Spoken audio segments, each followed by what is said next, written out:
Hello, hello, hello, everybody. Good day, good day, good day. What do you say? You are watching the NFT Action News, and my name is, as always, Mr. LeftHousr. And today is a fantastic Tuesday. We have incredible chats ahead of us today. Very excited about. And I see somebody sitting here in the green room now. I can't believe it. I'm going to pull her in right now. Hola. Oh my God. Hey. What are you doing here? How are you this morning? I am good. I was just trying to figure out if you wanted me on or not at all. Because I didn't expect, but I love that you're here. Huh? I didn't know you were coming too. Oh, I wasn't sure. I was trying to figure out what's going on because I came on the other day because I've been doing some art for them. Awesome. No, yeah, I'm more than happy to have you. That's very cool. Cool. Yeah. Well, so we're waiting for is it Phoebe? Mm-hmm. Right. Let me text them because I figured that they would be in the green room already too, but maybe they haven't seen it yet. All right, very cool. Well, while we're waiting for that, you guys, if you want to enter into a round of Grubfish Crittercraft, somebody at Flower's already in. You know what to do in the Twitch there. Hit / play. Let's play a game for some left tokens. Why not? So go ahead and enter in. How have you been? What's going on in your world? Thank you for your vocal stylings, by the way. Oh yeah, no problem. I've been doing a lot of that kind of thing lately. We actually just had a studio session with a producer from New Zealand yesterday, so that was really fun. And just making a lot of art, doing lots of NFT stuff. Yes, yeah. That's I'm busy. Cool. What kind of mostly musical NFTs, or you've been getting into some other types of stuff? Well, I've been mostly doing a lot of my own paintings, and then Blocktunes is the first musical NFT project I've done. I will wait for Jack to come to tell you about it. Yeah. But other than that, I've been doing just like a lot of oil paintings, some digital paintings. I'm working on an oil painting right now that I collaborated with AI on, and I'm actually hoping to finish that this afternoon. But it's huge. I've been working on it for months. So amazing. Oh, that's so cool. Do you have a link to anything I can see here on the interwebs? Actually, I created an OnCyber to make it easy for people. Okay, cool. To see my stuff. I'm gonna send it in the personal. Oh, let me try that again. OnCyber.io. Does it sit here in the private chat? Yeah, it's the second one. I forgot the slash. I wasn't sure if I should put it in the comments too, but I can if people want to see. And we can pop it in the comments here for everybody to see. All right, I'll throw it up here. Cool.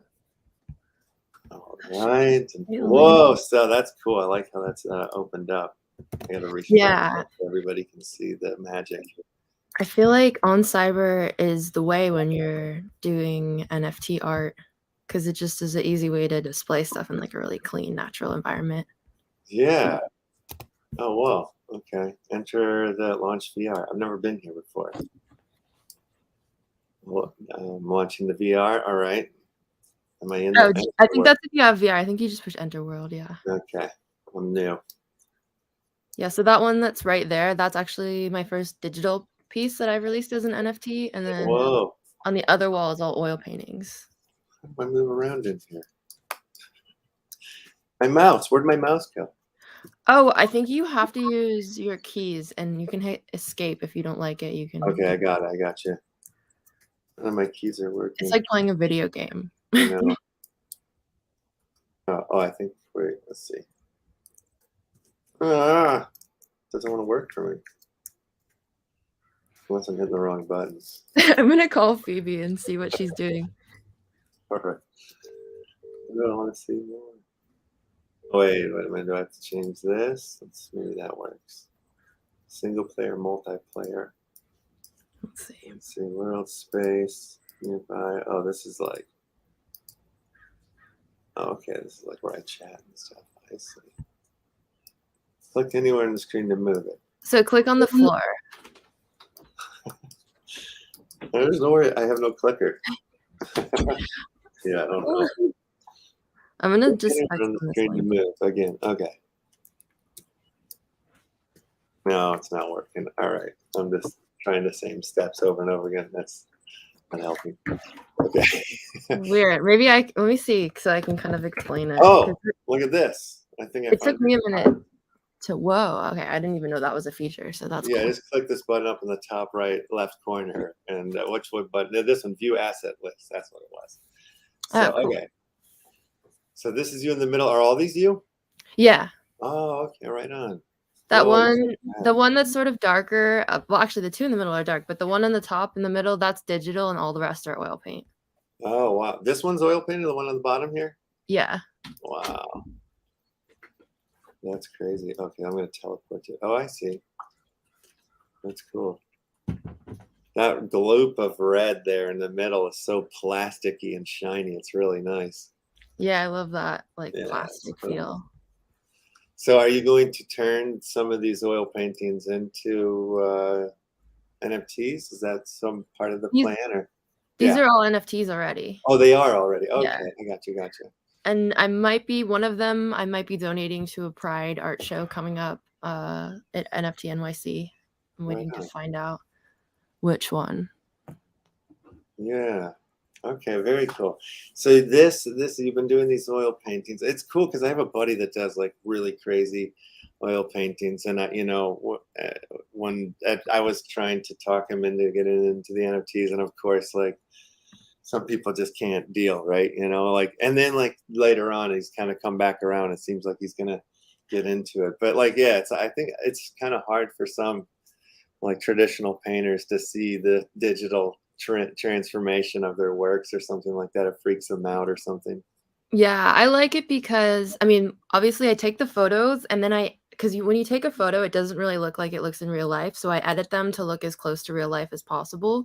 So these all are really good representations of the real life piece. And then when someone buys the piece, they have the option to have me send them the original as long as they don't mind sharing a shipping address, which some people want to stay anonymous, so they'll say no, but then I'll just put it kind of in a vault for them.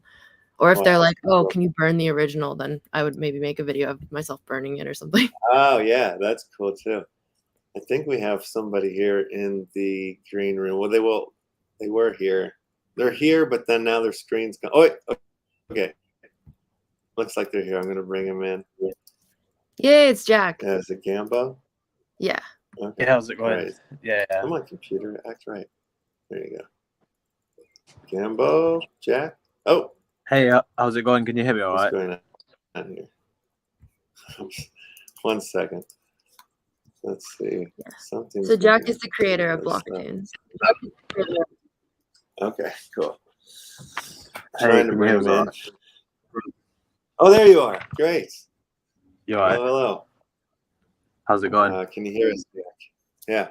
Yeah. Yeah, I can hear you well. Yeah, I was enjoying listening about Crystal's art. It's really cool. I really like the one she did have done. The top one in the middle, was it? Yeah. Well, I started it without a model, and then I was like, I really need a model. Dan, will you model for me? Snap some photos. That's so nice. That though, it's a really good art. I love it.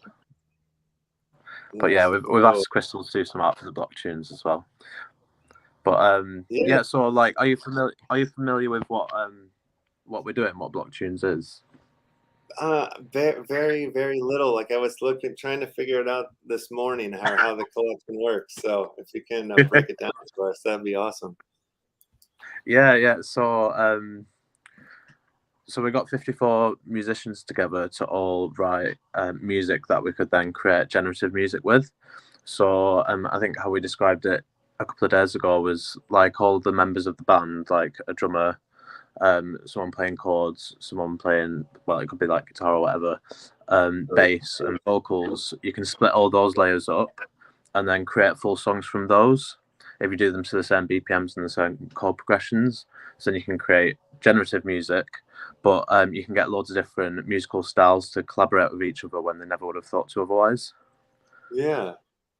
Wait a minute. So you're taking like a bunch of different drums in the same BPM, a bunch of different basses in the same, that will work, whatever, like the top part, whatever, all these different parts that then come together as one random weird AI generated song? Is that kind of how it works, or is it you, the person who's buying? You get to choose which layers you want to put into the song.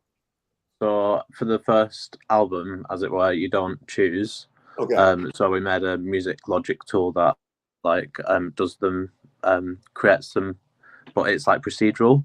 So like only rules that will go together. So only like BPMs or chord progressions that will go together.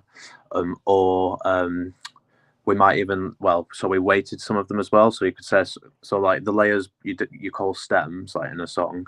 So we did it so some stems were weighted with other stems. So they might be more likely to show up or less likely to show up. But yeah, it's a way to think about it is like the characteristics of the PFPs, but with music, and it's a full song.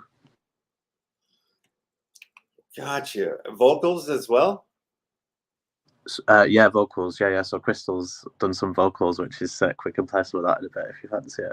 No way. And these kind of work, that you've tried them with different, and it all kind of lines up and works, yeah? Yeah, we were surprised at how well it worked. Yeah. Actually. And like, were there like certain pieces or like lines of music, or like maybe one instrument where you're like, oh, we got to take this one out, this one doesn't work? Was there an editing process to it, or? Yeah, so we chose all the musicians, like we approached all the musicians, or other musicians put us in contact with other ones. Like the idea was like infectious, but we had like a standard of like, so it's all like QS, if you will, like all the musicians were asked to be brought on board, or like the music had to sound like to a good enough quality. Yeah. And then some things might not have gone together, but that's more like likelihoods. So then you'd weight those stems like unlikely to go together, so they wouldn't come out of the collection. So we generated like with the tool you can generate like 800,000 songs from a few hundred stems, but we've only done 501 songs. And when we generated it originally, we made like more like 800 and then trimmed it down. Good Lord, that's so exciting. It's so interesting. Okay, so did all of these musicians that you guys gathered together here, did they all record in their own studios at their own place, all that stuff, and send you the stuff, or was it all done in the same studio? So it was all over the world, yeah. So there was like one day where we recorded 11 musicians on the same day, and Crystal was one of those in London. And then there was like other like people from the US that sent us music. People like someone from Nairobi who sent us music. So it was like coming from all around the world as well. So were the qualities just all over the place then? So there was different, like some people had mixed it better than others, and some people didn't need mixing at all. A lot of people did need mixing, and then needed mastering after you'd generated all the songs as well. Right. So there was a lot behind the scenes. So like people were involved before and after the like tool process, because like it has to sound good at the end of the day too. 100%. Yeah. Okay, so and these, I think I have a link to one of the songs here. Yeah, so better than this actually. If you click, OpenSea is brilliant. Yeah, should we just on go the website as well? Yeah. Okay, from the website. Oh no, play the animation. The animation's better. Okay, yeah. All right, let me change the way we view it so we can hear it properly. Here, 1 second. This is really cool. I have not listened yet, so. This is my first time hearing Blocktunes. So this was one that got revealed a few days ago. Oh, wait a minute.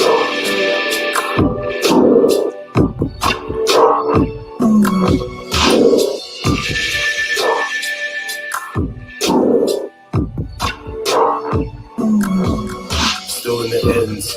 Still in a blacked out Benz, bag of crow and a box of blems. Still gotta check my friends, late night still laying low from feds. Still live a life that's blessed. Still gotta thank the Lord, cause I'm still cheating death of course. Switching lanes as I race to the morgue. Still got love for the haters, I still pity them too. Still shell down for my ravers, I'm still building up too. Yeah, and I'm still doing this and that. Still doing this and that. And I'm still doing this and that. And I'm still doing this and that. Still doing this and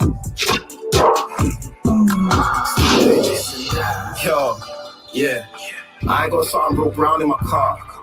Pretty girls wanna circle, so my bro tryna round them all up. And they not about us. Turn up, shut down at club.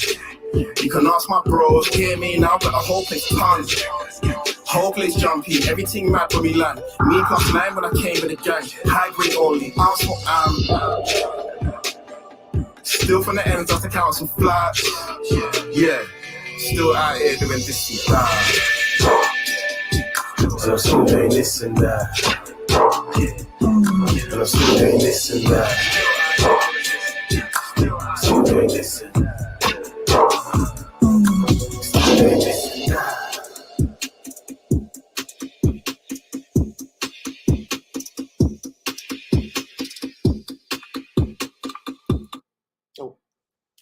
I didn't mean to stop it so abruptly, but that's crazy. Like, so that's just all coming from different places. You know, all the lines are kind of just, I'm blown away by it because it sounds like it's supposed to be together. It sounds like it's meant to be. If that makes sense. Yeah, it was surprising. It was surprising what they ended up sounding like. It'll be funny when I'll request one of Crystal's in a bit, and with her vocal and Dan's vocal on, and how different the genres of the music can be too. Yeah, because I had heard, well, one song, I guess it's Phoebe G or whatnot, is she one of the founders of the Blocktunes as well? I think I saw on her Yeah, little she's a co-founder with me. Yeah, so she was the one who came up with the rules for all the music, and wow, crazy. yeah, probably had the biggest influence on the music and wrote the most music for it too. Right, and the one song that I heard was like on her Twitter or whatever. It seems like it was like a song for like the World of Women collection. Is that part of this generated collection stuff too, or no? That's just like a different song, something.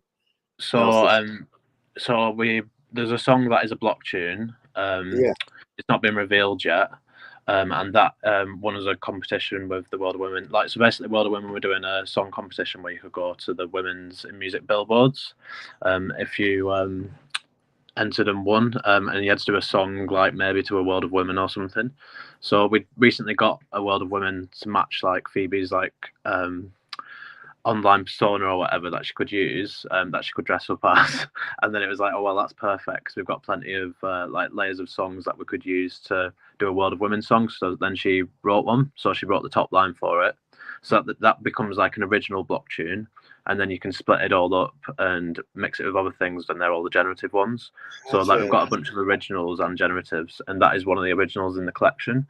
But we let the community vote on it, and the vote passed. So we're going to speak to World of Women about whether they want to just buy it at the mint price. But yeah, we won that competition and went to the women's billboards in LA with them like a month or two ago. So that was a really cool experience. that's fantastic. Congratulations on the win. That's awesome. That's very cool. Yeah, it seems like you guys have like got really awesome ideas here, and it seems like you're executing them and they're working. How long did it take to kind of create all this and put it together? So that's the thing. So we did work very fast on it because we came up with the idea in December, and then thought that we needed to do it as soon as possible because it's only a matter of time before music NFTs are a thing, and it is important to like be like innovating with ideas and like for people to hear the music as well. Because like people listening to the music is the best form of like getting the blocktunes out there, which is what we're all about, and like promoting the musicians involved, like getting them on lots of Twitter spaces, and just like promoting the music. Like tomorrow we're going to a London event where we're playing we're just playing blocktunes all night, which is cool. Whilst they're like having like a party and like a showcase and stuff and art on the wall, so it'll be all NFT music that's playing. So like I think there'll be a demand for that as well. And then if it's good enough music, I don't think I've actually said yet, but you actually own the copyright for the song that you have. Wow.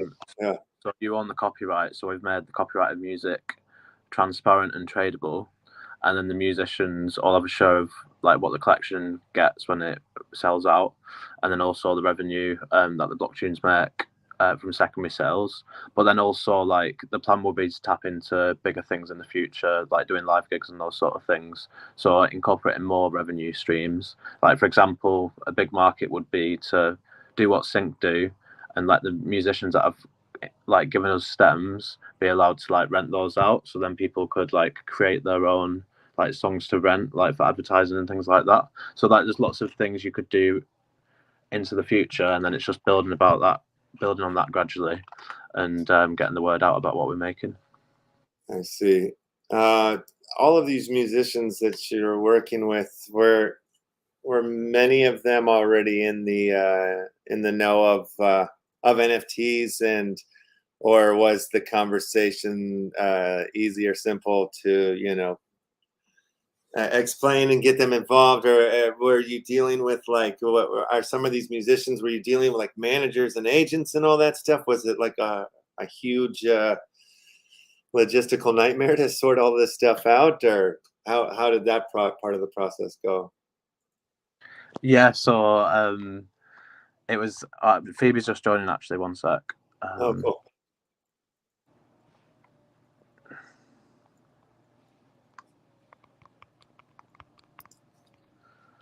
Yeah, she's just joined. So yeah, that was actually one of the interesting parts. So most of the musicians didn't know much about NFTs at all. Like, there's some that did, and there's some that knew a lot more than others.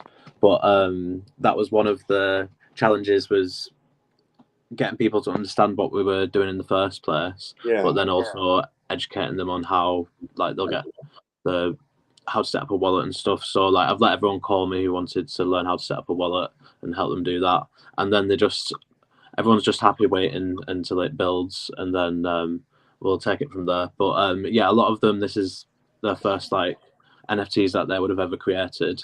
Yeah. And we're showing them how to do that as well. And like, if they all want to learn from this and build their own things as well, like, we'd help them do that too. Like, Yeah. Hi Phoebe.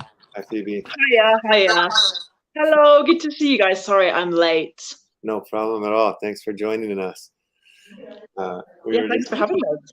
Yeah, we've just been talking about your amazing creation, and I was hearing that you were the one that created a lot of the rules on how the building of the music would go, and it's fascinating. It's really exciting.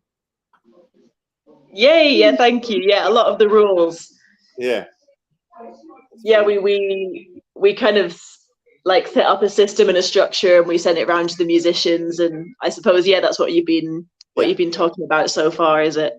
Yeah, like, I mean, we're just talking about the idea of, like, you know, explaining to a bunch of musicians who've never heard about NFTs before, like, what this process is that you guys are trying to build, and like going all the way down to the part you just mentioned about, like, you know, the ownership rights, like that the person holding that NFT, like, that's their song now.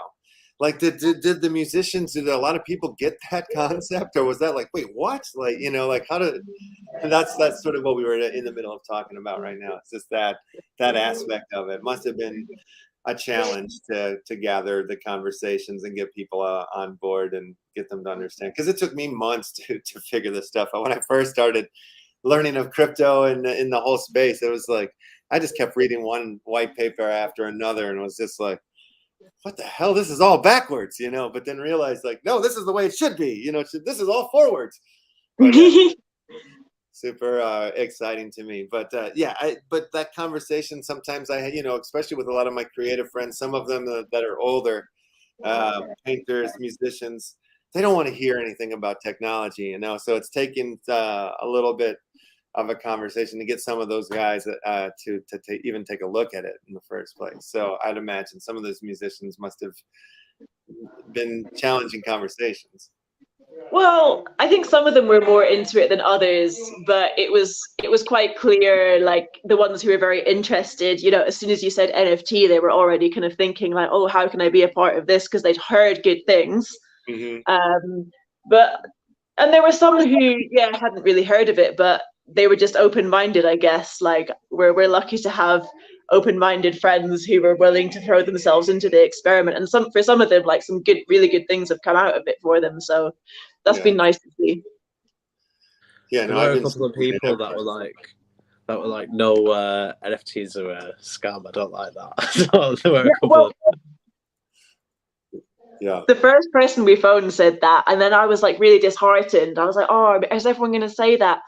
But like that, it was pretty much just that one person. Like everyone else after that, right, was kind of, you know, either they were curious or they were quite, you know, quite ready.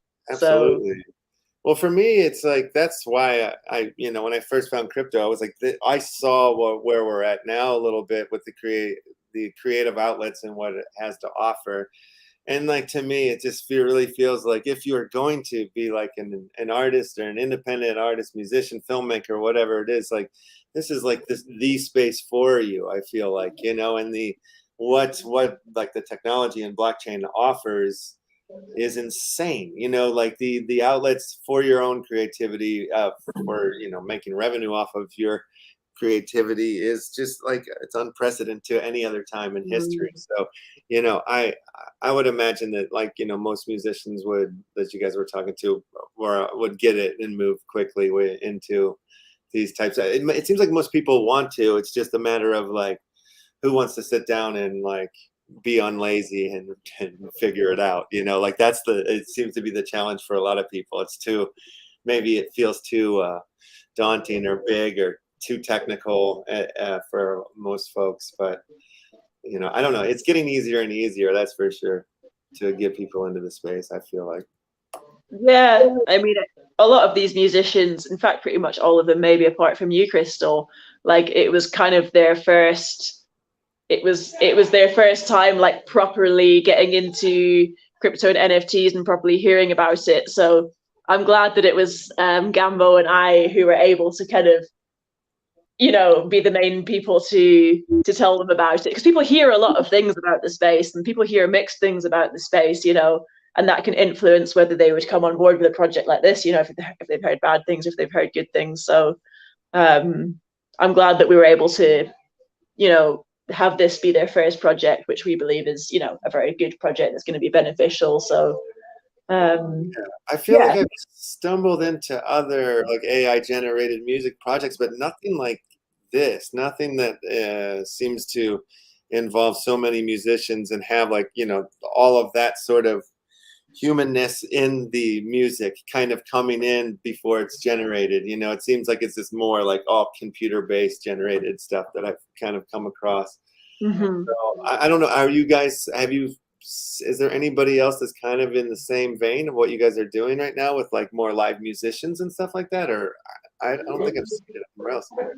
I mean, when we started out, we checked out the competition and nobody was doing, firstly, like full length songs. Most people were kind of doing a loop that was quite short. Not many people were doing kind of live instruments that were recorded, like most people were doing, maybe sort of an endless program of MIDI notes, for example, which can be a little bit challenging to listen to.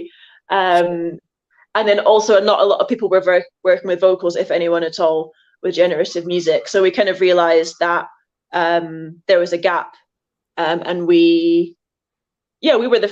believe we were the first people to do that, full-length songs with vocals and everything like this. Yeah, I know there is a friend of ours, or friends of ours, they're called the Nasty Hooks, and they make music on and, you know, NFTs on wax, and they did do some sort of like within their own songs, you could like, you know, take the bass, the drums and whatnot and blend it into a song, but I don't think it's like in the exact same it's not the same technical way as yours, and it's not as massive. It's just their own project and their music. But it was the only other thing that I've seen kind of similar in the way to what you guys are doing, that's like guys that are making the music, you know, versus like it being generated by a computer or something like that. But they're really hilarious. You guys should check them out. Their music's really, really fun. Their live shows, I've only seen like, you know, on screen metaverse live shows, but they're like super exciting, super funny, and I'll share links with you guys because I think you'll enjoy them. Yeah, but what other great. music projects or anything that's out there in the space that hypes you guys up that we should know about or take a look at, if any? For music? Yeah, for music or anything, actually. You can talk about it whatever you want. Yeah, I guess we are drowning in because we're chatting on it all the time in the music space. So I guess we're getting to know a few people doing music. Yeah. There's who would you say, Phoebe? Like I'd say like Lowly Labs. Like there's loads of like smaller musicians that are just starting to create something as well. But they like building communities, and they're getting like good communities because they've got vision and a lot to say. And then a lot of people are experimenting and working out what they can do with their music. So we're getting to know a lot of those people in the space. It's really cool. Yeah. Are you guys familiar with? God, they're blanking my name right now. We had him on a show recently. Oh, I'd have to go looking through my OpenSea to figure it out. Probably there are God, it's blanking my name. I can't remember them right now. They'll come back to me. Let's see. There's a few other musicians I think that I've heard of, or let me see, that I'd seen on your site before. Is there anybody that stands out to you guys, like that did like insane like work, or like that gave more stems than others, or is it equal amount from all the musicians, or how did that kind of break out? I mean, we started out kind of saying we'd ask everyone to do the same, but in the end, like reality was some people contributed more than others. I see like 0171 there. There's a duo, amazing producers who also helped with the song that we did for the Crazy Carl Collective. I don't know if that's been mentioned yet. That was used for the Crazy Carl Collective podcast. I can see there Janset, an amazing rapper. I mean, we had so many amazing musicians on board. Yeah. Like Crystal as well, like you've not only contributed music but also the artwork, and yeah, like we really appreciate like also your knowledge of the NFT space. I want to highlight that I didn't create the original branding, but I like the logo. Then yeah, I didn't do that, but these pieces are yours. Animate it. Gotcha. The animations, right? Yeah, she did all the animations, and she's also working on some new art. We've given her a new little experiment to try. Oh, very nice. Wait, so the animations on the NFTs, like the little glowing digi boxes, you did these? Yes. Okay, cool. Awesome. That's fun. That's super fun. Yeah, so they're animated to the beat of the music. Yeah. And it's like because it kind of looks like a bee. It's the beat of Blocktunes. Right. It's a sound meter as well.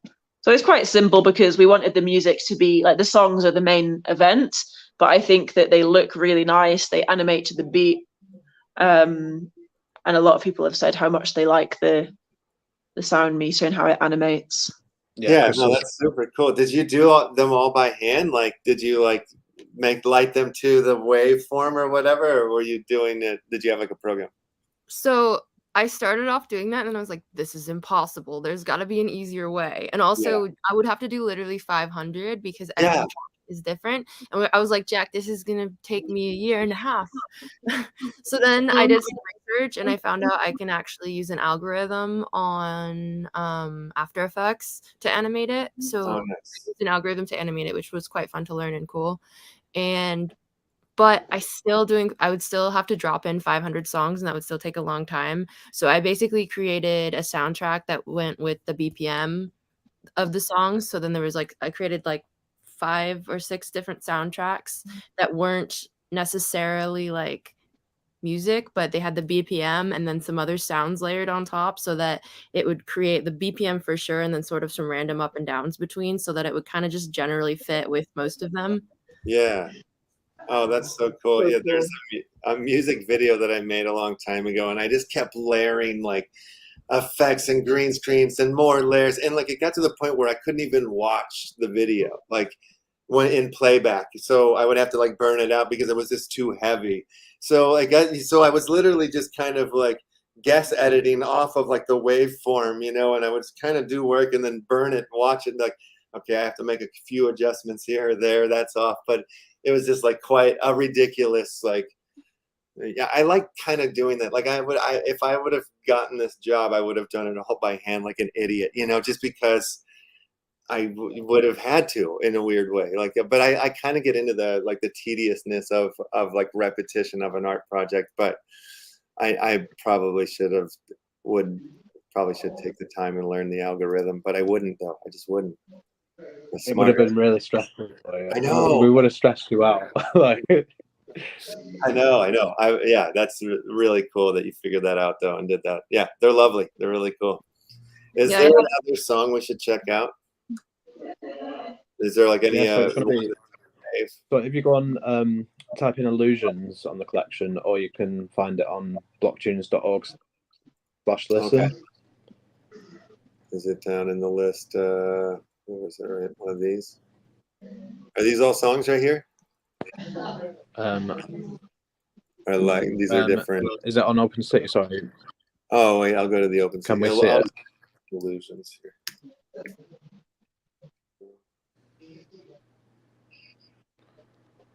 How do you spell this? Is it I-L? Yeah, I-double-L-U-S-I-O-N.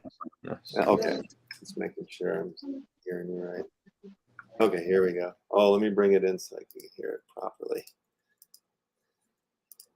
Okay, there it is. Beautiful.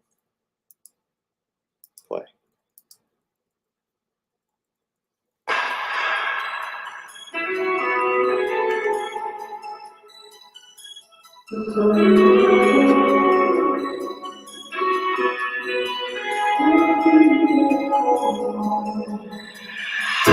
I only ask you leave the light on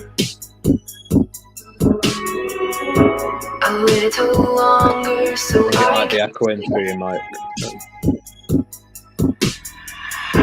The shadows cast their illusions,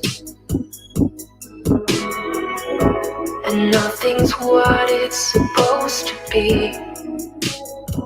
Yeah, you never wanna fall into the sun. Yeah, you never wanna fall into the sun. Yeah, you never wanna fall into the sun. Yeah, you never wanna fall into the sun or the water. Having a good time, having a ball. Change your mind so you can have it all. So you can have it all. So you can have it all. I fell asleep watching the horizon. Then I see what I wanna see. And when I woke up, I turned the light on. But nothing's what it's supposed to be. Yeah, you never wanna fall into the sun. Yeah, you never wanna fall into the sun. Yeah, you never wanna fall into the sun. Yeah, you never wanna fall into the sun or the water. Having a good time, having a ball. Change your mind so you can have it all. So you can have it all. So you can have it all. Having a good time, having a ball. Change your mind so you can change your mind so you can have it all. So you can have it all. So you can have it all. So you can have it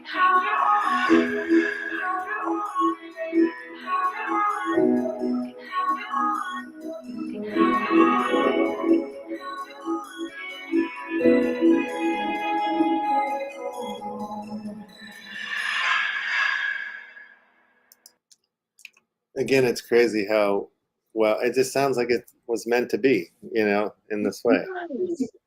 It's bizarre how that works that way. It really just sounds like it. But I mean, I should know this. Like, I made a living as a techno DJ for about 9 years of my life.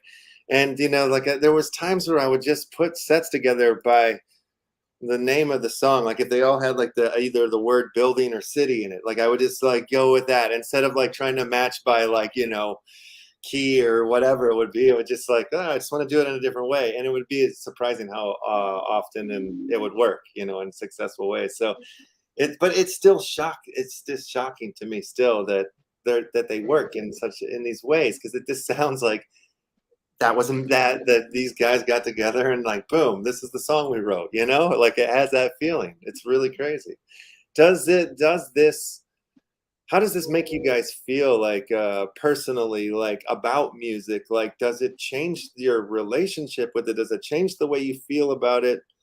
Does it change the way you hear it? That's a good question. So one thing I do like is so there's one chords in particular that I'm absolutely in love with, and that sounds good with like so many songs. So like when I like a song, like I listen to it a lot. So I can listen to all these songs with this actual chord stem, but with different vocals, different drums, and I love them all. Like, and that's really fun. Like, I really enjoyed that, and that's not something I've experienced before. But I think I might be the only person that's doing that right now. But it's definitely, that's something that's new. But then obviously, like, it's not changed like how much I'm gonna enjoy all the rest of the music in the world. Right. Well, like something that you just said there, it's like, yeah, when I love a song, I'll listen to it 3-4 times in a row before I move on to the next one. It seems like, you know. Strangely, you guys have just made an album, a 500-song album that has like a vibe. Like, I mean, how far like do we go in the genre? Like, or does it all sort of feel like this collection, or would you say like there's an A, B, C, and D within the 500? You know what I mean? Like, is there like more that lean in this genre, or like is it all? You know what you guys know what I'm getting at here? It's very varied. There's lots of different styles in there. There's definitely some electronic in there. There's even some folk of different types. Some rock, ambient. We told every artist, we said, look, we want your individual style to come through. And even though we've given you certain chord progressions and structures, like, we want you to interpret it your way in whatever style you want, whatever instrumentation you want. Because by the time we'd given those structures and chord progressions, we were confident that we'd be able to make the generative system work already. We've also got a big rap section, which even within that, there's different styles. Like, there's kind of more like UK styles, drill and grime, and then we've also got more like kind of old school hip hop styles as well in there. So I'd say like one thing that we're proud of in the collection is the variation. There's definitely something for everyone. Right on. Very cool. But yet, like, throughout the variation though, like, you might find like the same bass line from one song in another song over here, right? Yes. Yeah. So that's crazy. That's so cool. It's like, it feels like a big album in a strange way. I'm glad you said that. Yeah. Yeah. Any plans, or are you guys talking about like trying to do like crazy live shows in some strange way? That would be really cool. Get a bunch of people on the stage at once, and then like, I don't know how you pick them. You play that bass line, you go, and then that just happens. Something magical. We need to think about how to curate this live show. Yeah. But like, for sure, like, gigs is an obvious step for us. Like, we've had some wacky ideas, like, you know, because what we've done is generative. We could have the singer takes the stage, but they don't actually know what stems are going to be played behind them, or like, so it's almost like karaoke with their own song. Yeah. But I think it would be cool also to have like the community vote on what songs they want to hear. Like, it'd be so cool to own a song and then hear that played live at a gig. Yeah. Oh yeah, that's right. Because then that person owns that song or whatever in that way. Oh wow, that's crazy. Yeah, and I think they would have like a good connection with the artist because they actually own their song, you know. Yeah. And that's one of the things that, you know, I feel like music NFTs are kind of, that's one of the positive things that a lot of people think they could bring, is a closer connection between fan and artist. Yeah, right on. And so are a lot of the musicians participating within your guys' community at this point? Like, are they like showing up in the Discords and like kind of involved with the project at this point, or not so much?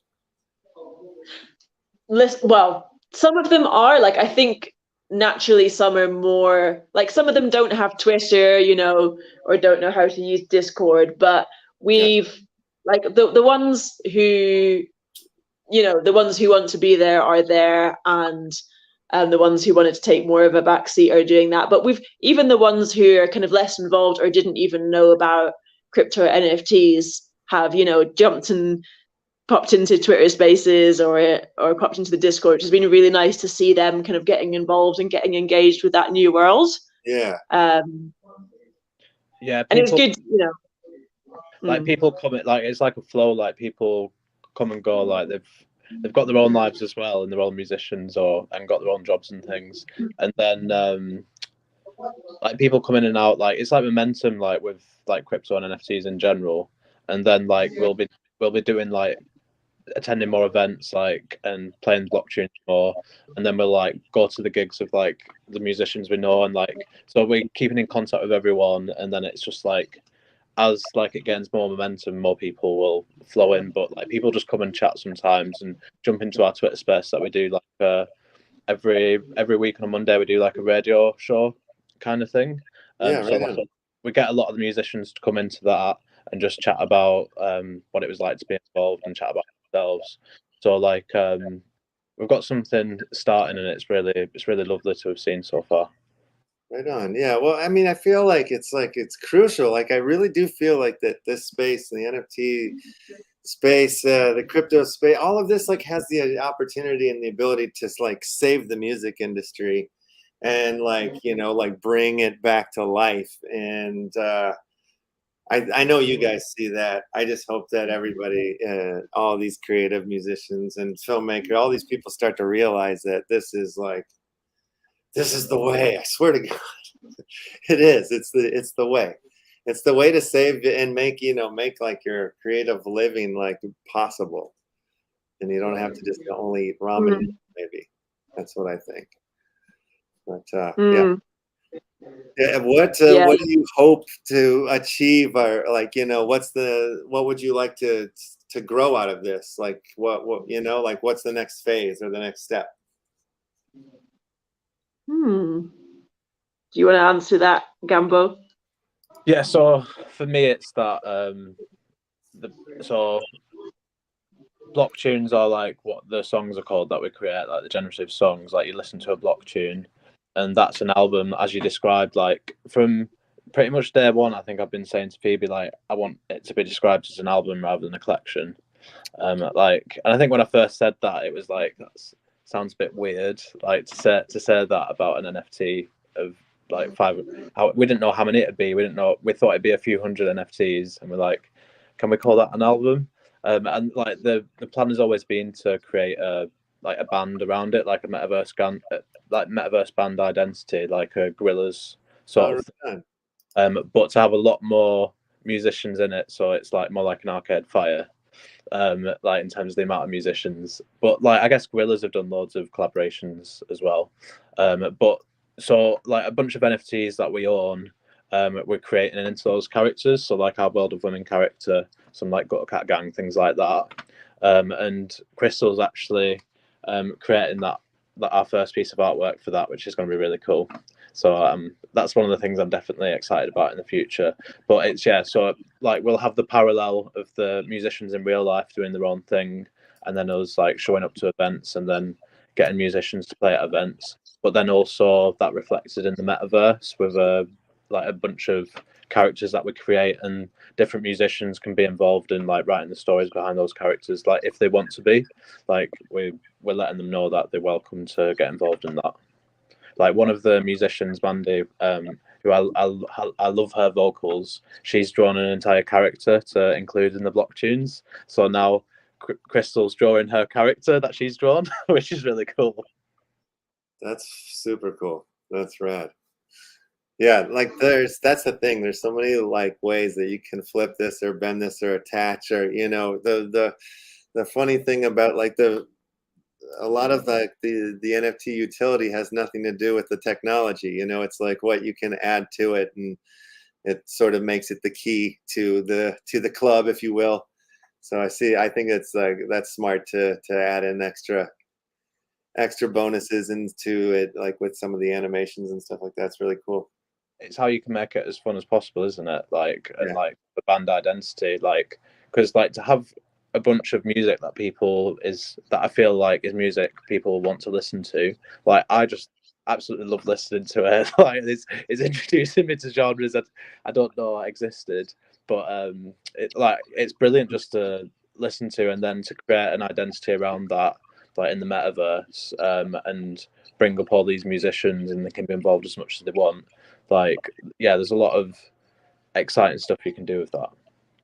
Yeah, absolutely. It's cool you guys are doing this. And it is an album. To me, it is this giant album. I definitely gonna sit down and play a bunch of the songs and just jump around and see what they, what's out, what you guys have in there. Because so far, like, I really do like the quality in the songs that I've heard so far. It's just shocking how they sound like they are meant to be songs. It's so cool. Such a neat trick you guys are pulling off there. Oh, I'm glad you said that. Yeah. What has been like the response from people? Have you gotten some interesting response? Do people really, have they taken to it pretty kindly, or? Yes, I don't know if we've mentioned the response from one of our recent buyers who was saying there must be a mistake. He got his tune and he really liked it. He was like, "There's this must be a mistake because this is a one of one. I think this is a one of one. It sounds like a one of one, but it says it's generative." And we're like, "No, it is generative." So that was kind of nice and sort of exactly proved the concept of what we were trying to create, which is generative music that doesn't sound generative at all. Yeah. So I think a lot of people have like, the main reaction is like, wow, that can be generative. Like, they're surprised, and that makes us happy because that's exactly what we set out to achieve. Has like anybody from like the mainstream like media, like business music people, has anybody seen this or come across it, or you know what I mean? Like has any like record labels or anybody like seen this and like had anything to say about it, whether it be like positive or negative? Because I could see somebody like getting really scared by this, like somebody from like traditional music or whatnot being like, wait a minute, what's going on here? I don't understand this. This scares me. I mean, some people have been scared when we played the song and they were like, oh, an AI generated that. But I think that in reality, AI generated is kind of the wrong term because the musicians created the music. Right. It was just a tool that paired those stems together and a system that meant they worked together. So this music is not, by robots, it is by the musicians who poured heart and soul into it. And yeah, sometimes people they think like, oh my goodness, can a robot write music when they hear it? But it's actually it's slightly the wrong way to think about it. I would think about it more as like procedurally generated than AI generated, if that makes sense. Yeah. Yeah, because if you were the band, you were in there, you might like, oh, let's try a different bass line on this song. Anyway, there's a lot of soul still left in it, because all of the stems are made by humans, or whatever. So like that brings that live like soul to it. So yeah, like I was saying, that's what I was saying earlier. Like I have not come across another project that is in this way. So I'm very excited for you guys that you guys have sorted this one out. Thank you so much. Yeah, so we've revealed for you guys. We've revealed 93 songs so far. I was just going to say, because there's people in the chat, I think, asking how to listen to the music. You can listen to it on blocktunes.org/listen, and then you can just listen to all the revealed songs so far and see if you like them. But yeah, it'd be great if you tell us what you thought. Yeah, and I share the links to your Twitter and to your website. Here's the direct link right to the OpenSea as well. Yeah. It's not. We've not made it live yet on the website. Well, if you put /listen on blocktunes.org, then you can listen to them all easily. And again, okay. too.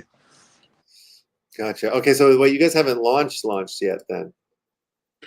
So we've started selling them, but it's pretty stealthy. Like, we're getting the word out about the music because the most important thing is to build a community.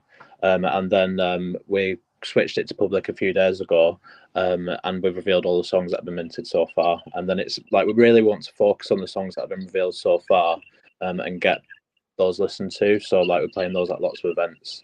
That makes sense. Instead of like putting them all out at once, to do them in batches going forward. Is that kind of the plan? So it's for these 500 to sell out as long as that takes. But, Okay. But that's I think the most manageable way, because like we've got 90 songs now to just play. Like that's a massive playlist on its own. And it's going to take people to get through and absorb those. And then, as we all know, with NFTs, like things just happen like that. So, like one day, someone will come along and someone could just buy a bunch. And up until now, it's been incredibly restrictive. So you had to get on the mint list. You're only allowed to mint a maximum of one, and that just meant that they slowly were selling, and that people got matched up with one each. So like no big whale like bought loads of them, so they've been like dispersed between all the people that got on board early and really loved the idea. And all of those NFTs that have been revealed so far have got an extra trait, so they were given like a first edition trait, and we're going to play some games with that. So like for example, their song's been revealed, but they can swap it at random for one in the treasury. So they're the sort of games that we'll play, and we'll prove that we're like rewarding the people who've minted so far early, because we're getting their songs out there, playing them, and letting them play games with the songs as well. One more crazy question I must know the answer to is, how did you guys come up with the names of the songs? So we named the NFTs after the top line, which is usually a vocal, but it could also be an instrumental melody. Gotcha. And we gave each top line a range of titles, and then say a top line appears 5 times, then 5 of those titles would be taken and assigned. So we didn't want to just name them after numbers, their songs, that the artists have put their lyrics and their inspiration. Like Barn Party. I'm dying to hear Barn Party. That one, that sounds fun. And then Hard on Ice, that just sounds like a classic romance right there. I gotta hear that one too. Yeah, these are fun. You gotta hear that one. Okay, yeah, I'm gonna listen to them all. You gotta hear that one. Yeah, super funny. So yeah, is Illusions? We listen to that one. What's your favorite one, Phoebe, if you have one? Ooh, I mean, I really love. We had a vocalist called Afronaut Zoo, and he did just one vocal, but I love his vocal, and there's many different generated versions of it. But I think this one is one of my favorites, just because of the vocal tones, and it's a very sort of sensual song, and I like this one. This one comes to my head. But at the same time, like, I've had so many amazing moments when I was hearing a song for the first time. Like, I had sent these chords out to loads of musicians, brilliant musicians, and not really knowing what would happen. And then suddenly these songs just started coming in. And there was a time where like every day I was getting a new song, and it was written, along to my chords, but they'd done something so creative with it, and or even something that really like sort of touched me at the time. And I was like, it was amazing, really, like to hear all these musicians, bringing this project to life. So I think there's too many songs that have really resonated with me to kind of mention here, but yeah, I fair enough. I appreciate every musician that was involved, really.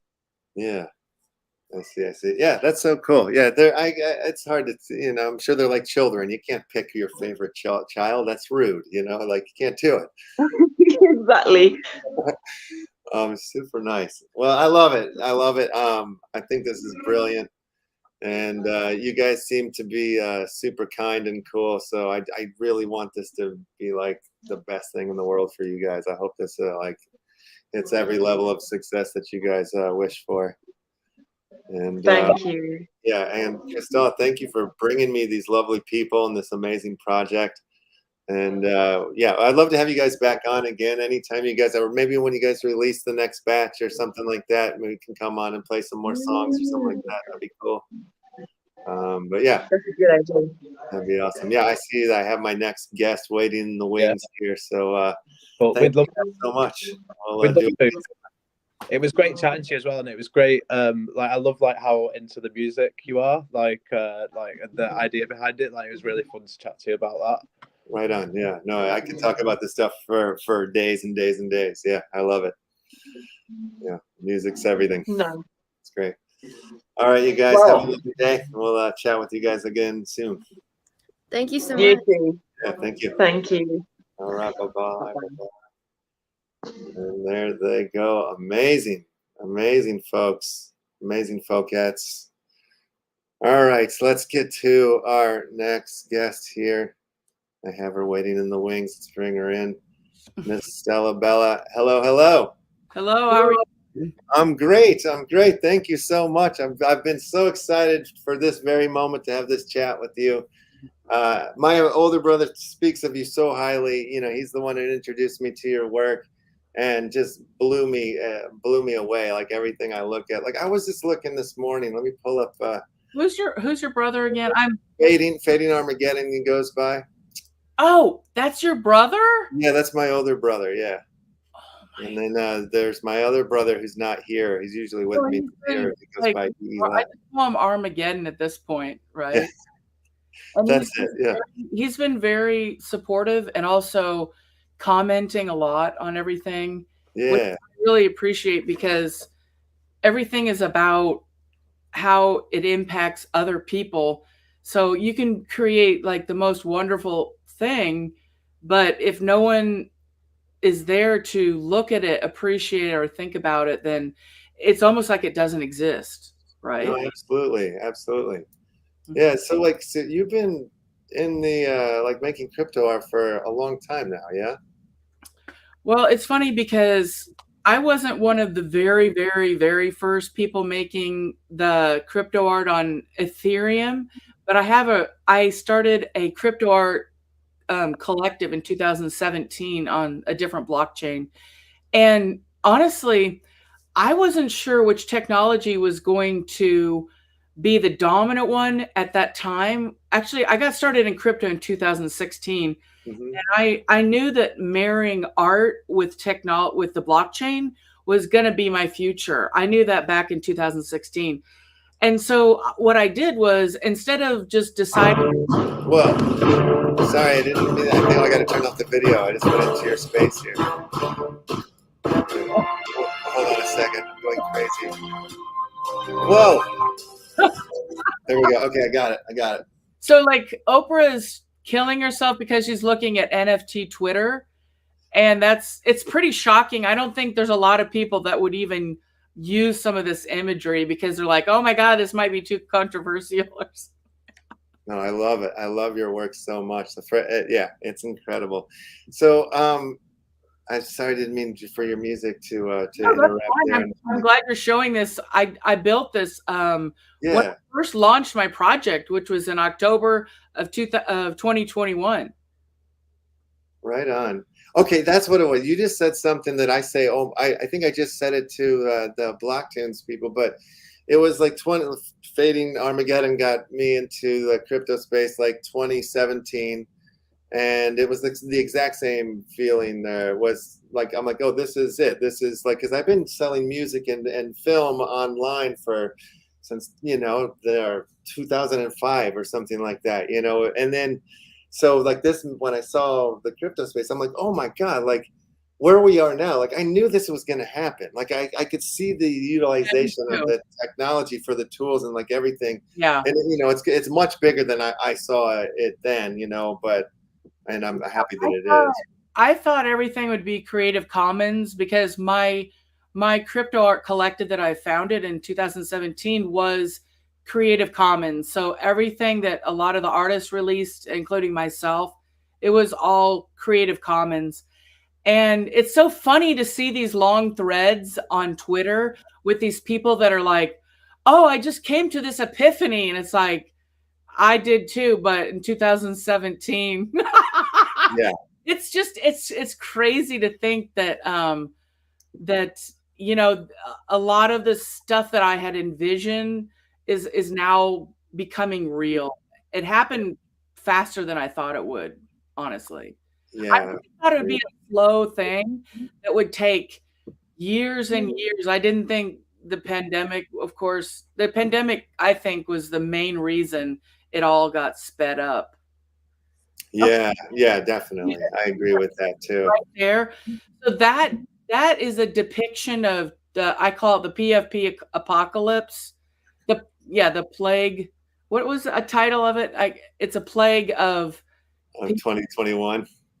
The great 10K PFP plague of 2021. You know, that's the reason that I wanted to do this insane documentary style NFT project, because I know that this cannot last. This phase that we're in, everything, look at the human history and the way that things evolve.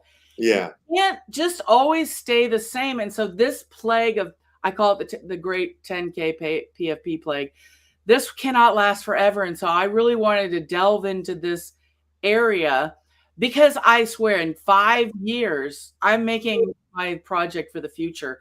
Like in 5 years, people can then look back and say, oh, what was that? You know, Frosties. Oh, wait a minute. This has all the links. So if you look at all of the details, the written description, it is like chock full of all the significant links that we're talking about, whatever the art is. And of course, this one documents when Paris Hilton was on the Jimmy Kimmel show, right? Yes. She brings out her Bored Ape. Now, my question is, are the celebrities still bringing out the Bored Apes? Oh, I have a celebrity on here too. This is a jacket. That's one of, it's the WoW holder. It's hard to see, but oh yeah, I'll pull it up to the big screen here. Yeah. Oh wow, yeah.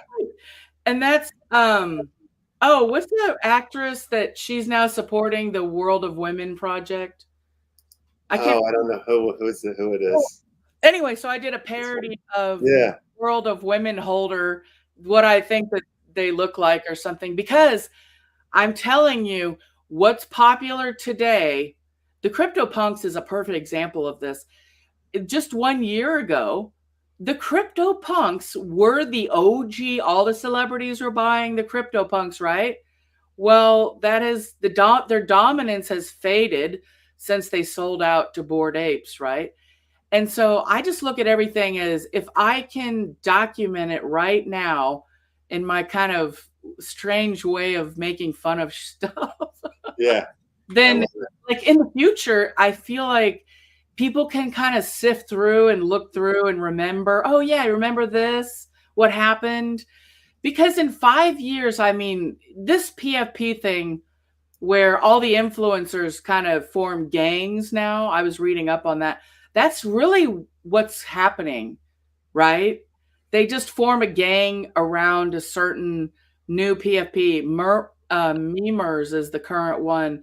This woman is documenting it as well. She's like, all the influencers have these secret channels, and they all are coordinating, right? Behind the scenes. Right.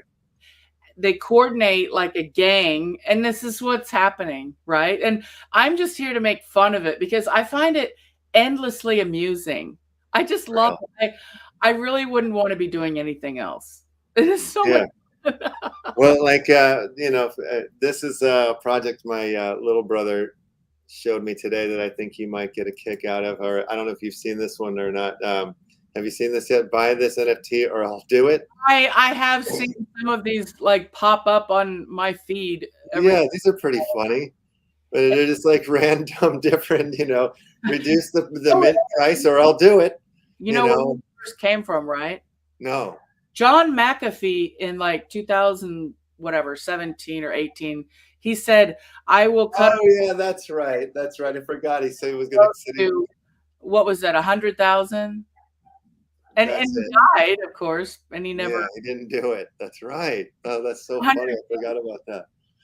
But yeah, I like you know, the humor. I like your humor a lot, you know, and it's funny like that there's like this sort of like aggressiveness in the space, but it makes a lot of sense to me because of like the whole space and like where it comes from is like in my mind it's like, you know, comes from punk artists that are I'm sorry, go ahead, say that again. I want to go back to my collection because please. Well, actually I want to read this thing because I don't even think people read anymore. So, but I wanted to say that this is the reason why I'm making it, which was, I want to read the description because I put a lot of thought into it, but it says, the lethal combination of greed and mediocrity in the NFT world has given birth to Crypto Stellas, the alpha PFP project of 2021. But because I make fun of everything, because everyone's like, this is the alpha. Yeah, no, totally. You know, and then everyone was like later on when they found out the rugger of all the stuff, they're like, well, this is supposed to be a blue chip. Like in 1 year, you can't really determine these things, right? Okay. Let's see. Okay. Ownership of a Crypto Stella instantly grants you access to an exclusive club of sublime souls. All the art is backed up on Arweave, which is actually true. And let's hope that Arweave, that blockchain, still exists in the future. Because if it does, then yes, it is the permanent web. So actually, this thing started on OpenSea, and then I got Manifold. I started doing my own contracts. But they actually use Arweave just as a technical aside. Okay, you deserve the best PFP, the very best PFP, because you are one of the few people in this lousy world who are honest to themselves. And wait, hold on. Who are honest to themselves. And that is the only thing that really counts in the world of PFPs. You'll notice also that I have the Pope in here before the Pope came out with the NFT project. Did you know that? No, I There's didn't know. some really strange things in here that have come to pass, but they were not in existence before when I made it. So I did one of the Pope, and it says, spread the word of Crypto Stellas to every corner of the globe. It's so funny because a lot of people, I don't think they read the captions. I'm just amusing myself at this point. Yeah. Right? I love that. I love that.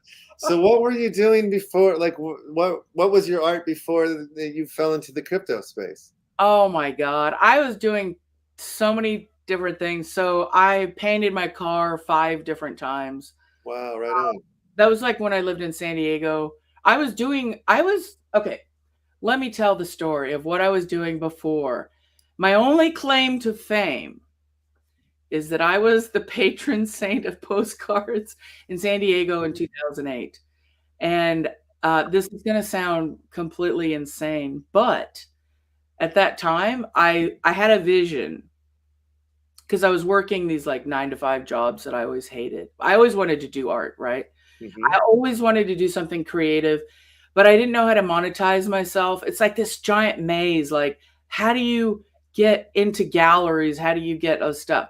So anyway, this vision came to me and I had to do it. So what I did was like, I quit my job and everything. And I went out on the streets and I had my aunt sew me this costume. Like this thing came to me and I had to wear a crown and everything.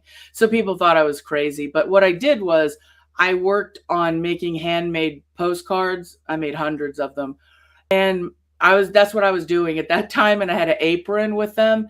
And so I would go around San Diego and I would just, if people said, how much is that? I would say it's $4 each. But if someone was just like interested in it, they would get it for free. And so people were just, and I would like paint myself up. I was like a street artist, I guess. Yeah. There was no other place that I could interact with people. So I would go to bars and stuff, and then people would look at them like, what is this? Or, I was just like an anomaly because who does this, right?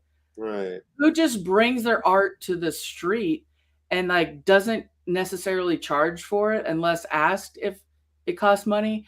So I was doing all these weird experiments. But anyway, that landed me in the San Diego city beat. So I got in the magazines and stuff back then. Gotcha. And I've also done a lot of shop dropping, which is like I put my stuff in museums. I'm going to be doing more of that. But in gift shops, I had like almost a fixation with that. So I would go into like art museums and then put my postcards in the gift shop. No, place them in there so that like, and then I would take photos of propaganda and it'd be like, my stuff is now in the New York Modern Museum of Art gift shop. That's It's in there. And I was doing all this crazy shit my whole life. Literally my whole life. I did freelance work. I taught myself how to build websites in the early. You wrote a book. I wrote a book. Yeah. Like, can we talk about that for a second, or is that? Yeah, sure. Yeah. So it's what's the book? Oh, I have it right here. But what's it about? So Uncrap Your Life. It's a brutal examination of every failure and everything that caused problems in my life. Yeah. The reason I did it is because I had some major shit happen to me in 2010. Okay, hold on one second. I just need to stop. This first line in the description, did this happen to you? Did you go on a date with a serial killer? Yes, I Holy think crap. so. The guy that, so I used to work at Barnes and Noble in the music department. Yeah. Anyway, this guy came down one night and he looked like Dolph Lundgren. I was like, what is going on? Okay. And then, so I'm very random and spontaneous. I'm not like a normal person, I guess. Like, I don't think of this might be dangerous. It's like, you know, I'm wired differently. I think that's why I'm in crypto, because, you know, everything is nuts. But anyway. Yeah. So yeah. I just said, like, do you want to get coffee later? And I asked this guy if he wanted to get coffee later on. He's like, yeah, sure. So he brings this duffel bag, gets in my car. And then, like, the second he gets in my car, it was like, he starts talking about the man that he murdered the night before in details, like a lot of detail. And then he was talking about all this other stuff, getting raped and by this other guy. I mean, it went from like just normal chit chat to like, oh fuck. So what I did was I knew I was in deep shit at this point, because okay, so here's what I detail in the book. I use this as an example on how to survive life. And this is a perfect example, because this person could have killed me. Like, there's no doubt in my mind. And the reason I say that is because when he was talking about the stuff that's really graphic, and I didn't even know this person, like, he started talking about it right away. He wasn't gauging me for a reaction. It was a monologue, and that's a sociopathic trait. That they don't have, like, sociopaths, psychopaths, whatever, they don't have like empathy. They can't feel things from other people. And that's one of the things I noticed right away, that he wasn't observing my reaction. You know how you're socially wired, right? Yeah. And you don't want to upset someone right away, but he didn't have this. So I realized that I was going to have to do something, figure something out. And so what I did was I started mirroring him. And then I also would say things like, I wonder who's going to kill who first. And I got on his level, like, of You his started saying that to him. Yes. And I started saying, like, you know, you're scaring the crap out of me, right? You know that. And I was playing these mind games. And then I looked at him at a certain point and I said, you know what? We're not going to get coffee. You're going to drop me off. And I said, you have some problems that I cannot help you with. I'm not going to be able to help you. So I said, you're going to stop the car and you're going to, I don't know if I was driving or he was driving. I think I was driving. I can't remember that detail. I think I was driving maybe. Yeah. And I think I said, now you're going to get out of the car right now. You're going to get out. And I like took control of the situation. And he looked at me, he looked at me and he goes, you know what? I usually get my way, but I think I'm just going to let this one go. And I was just like, oh my God. Yeah. I mean, it was, I wish I had it recorded, because the stuff that happened, the things we were talking about, and how I managed to turn the situation around. Now, I don't have evidence that he killed people, but the way that he was talking about killing them, in like instantly, the second we got in the car, there was no chit chat or anything. I just thought, he's either one of two things. He's either insane, like from a mental institution, or he's really a killer. I couldn't determine which one it was. So Gotcha. Okay. so anyway, so this book details things like, you know, these situations, how to get out of stuff, how to get out of a 9-to-5 job. That's a big one. Yeah. If you have aspirations for something else and for your life, you know, I talk about how you always have to keep your job and do something on the side that actually starts earning money, and then you can slowly get rid of those things that don't serve you anymore. So it's got random stuff, like all these crazy, this, you know, I did move to San Diego with $2,000.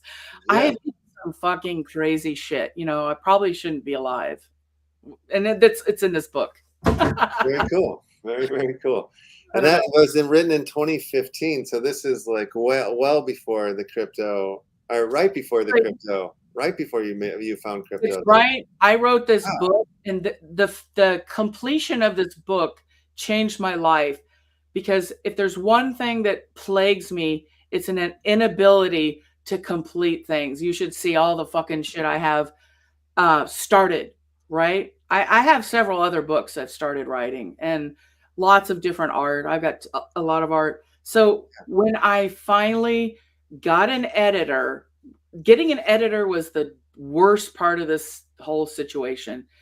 That's when everything changed for me. I finished the book. I confronted how bad my writing really is, because before you get an editor, you have no idea how bad you are. Once you get an editor and they say, oh my God, you've used the word that 10,000 times. They said, I deleted all 95% of the uses of the word that. And I didn't even realize I was doing that, for example. Yeah. Wow. And so it was after I finished my book, and then at that point I said, I will never, ever work for anyone again. I'm so fucking sick of this. That's when I jumped into freelancing. I became a ghostwriter for a CEO of a software company. And then I also was doing tech and science writing for Interesting Engineering. And at that point, that's when I found Steemit, which then... No way. Steemit like changed the game for me too. That's so crazy. Really? When were you there? I found Steemit in 2017 or whatever, and I started putting out music. And like I was entering in contests, and I just like met so many people going on like internet radio shows all through like Steemit musicians and stuff. And that was like, Steemit was the place to be. And it was so great. I found it in 2016 before it was like monetized. Yeah. So I got lucky in that I got in there early. So I started racking up points essentially. Oh, cool. Yeah. Yeah, and when it's like got all jumbled and switched to Hive, I guess that's kind of when I was like, I left that whole sort of space for the most. What was your name in there? Hilladiga Hackles. I'm trying to think. I knew. I'll share it to you. Oh well, you know, it's still there, like Steam and Hive. I still have I've been trying to get back into it a little bit because a lot of my musician friends are still over there, and so I'm like, still going. I have a Hive account, and I do blog there. You know, whenever the market crashes, I go back there and blog. Yeah. Because it's true. No, I mean, like I shared like I posted like a 5-minute like documentary that I made about my weirdo artist friend, and like, you know, somebody tipped me out like what was like $1,200 at the time, you know, like and it was just like mind blowing, and it changed the way that I like even looked at like as soon as I saw it happen, my mind just goes like, why would you ever send your movie to a film festival ever again? Like just put them up online and on Steemit, and you know you can probably make a living doing this. Like, you know, like the old ways are archaic. You couldn't. What's that? But the algorithm, you know, in the beginning when there's only So I earned a lot in the beginning when there was just, I swear to God, there wasn't anyone like me in there. Right. Hardly any artists. There's especially a lack of creative people. So I was literally like surrounded by programmers. And I'm talking about June 2016. Mm-hmm. That's when I got in here. Wow, crazy. I was account number 11,000, and all the programmers had like hundreds of accounts. Their hackers had hundreds of accounts and stuff. Yeah. And so I got in there before and also the algorithm is not set up to combat this whole voting for your little group. Oh yeah.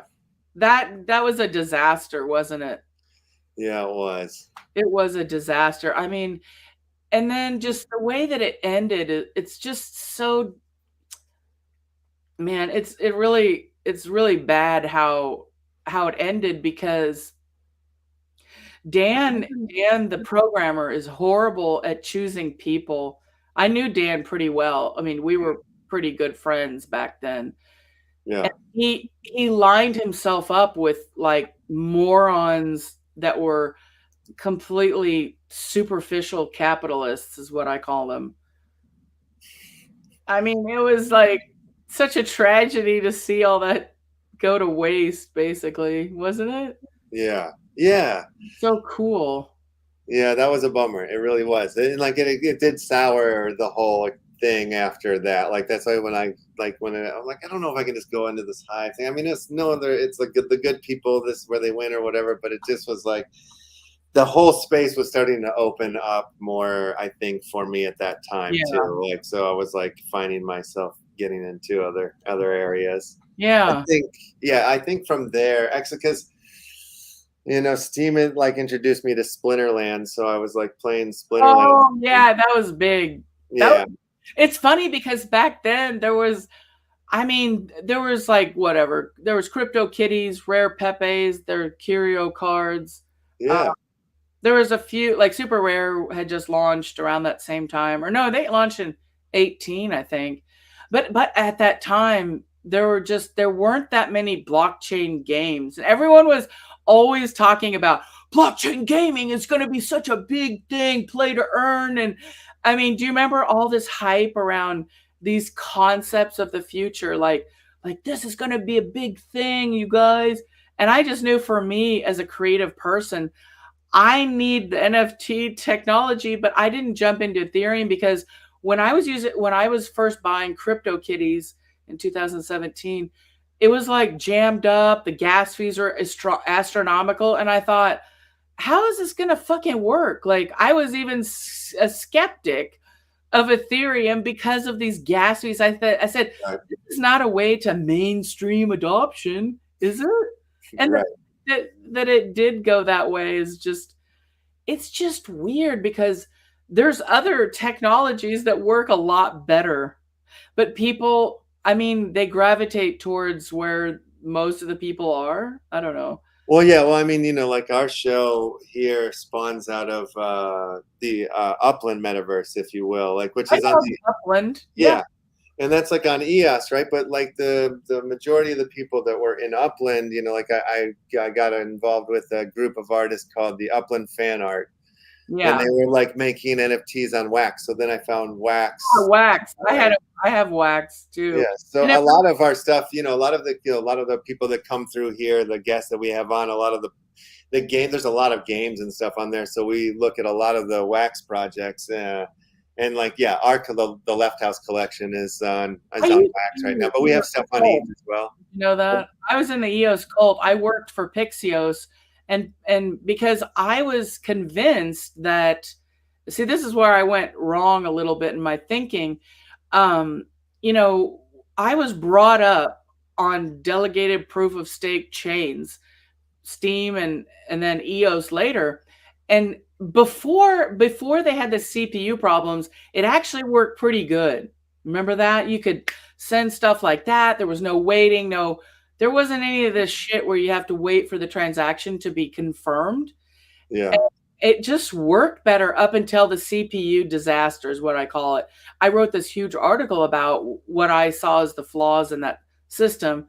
And then after that, I was like, I'm out, because I could see that Dan and the other people in like Block One were refusing to acknowledge their shortcomings. And I said, I'm out.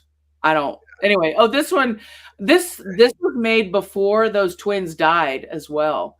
What do you mean they didn't die? Did they die? The Island Boys? They had COVID. Neither one of them was vaccinated. They both died of COVID. What? Okay, so this Island Boys? is an interesting one because No, they're gonna make me cry. Don't tell me this. they're dead. No way, really? Yes, this is an interesting one because the title of it was submitted by someone. I did a contest and I said, whoever titles this the best, you'll get it. So it's X Art Polation. They created the title and I chose the title. So then they got the painting. I just call it the painting because I hate using the word NFT now. I feel like it's been eaten from the inside out. It's like a zombie word now. But so this NFT.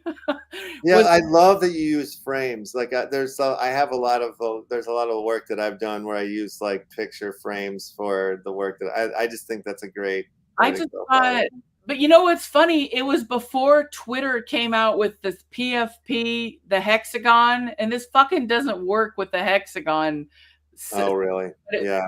Before the hexagon thing was released. Yeah.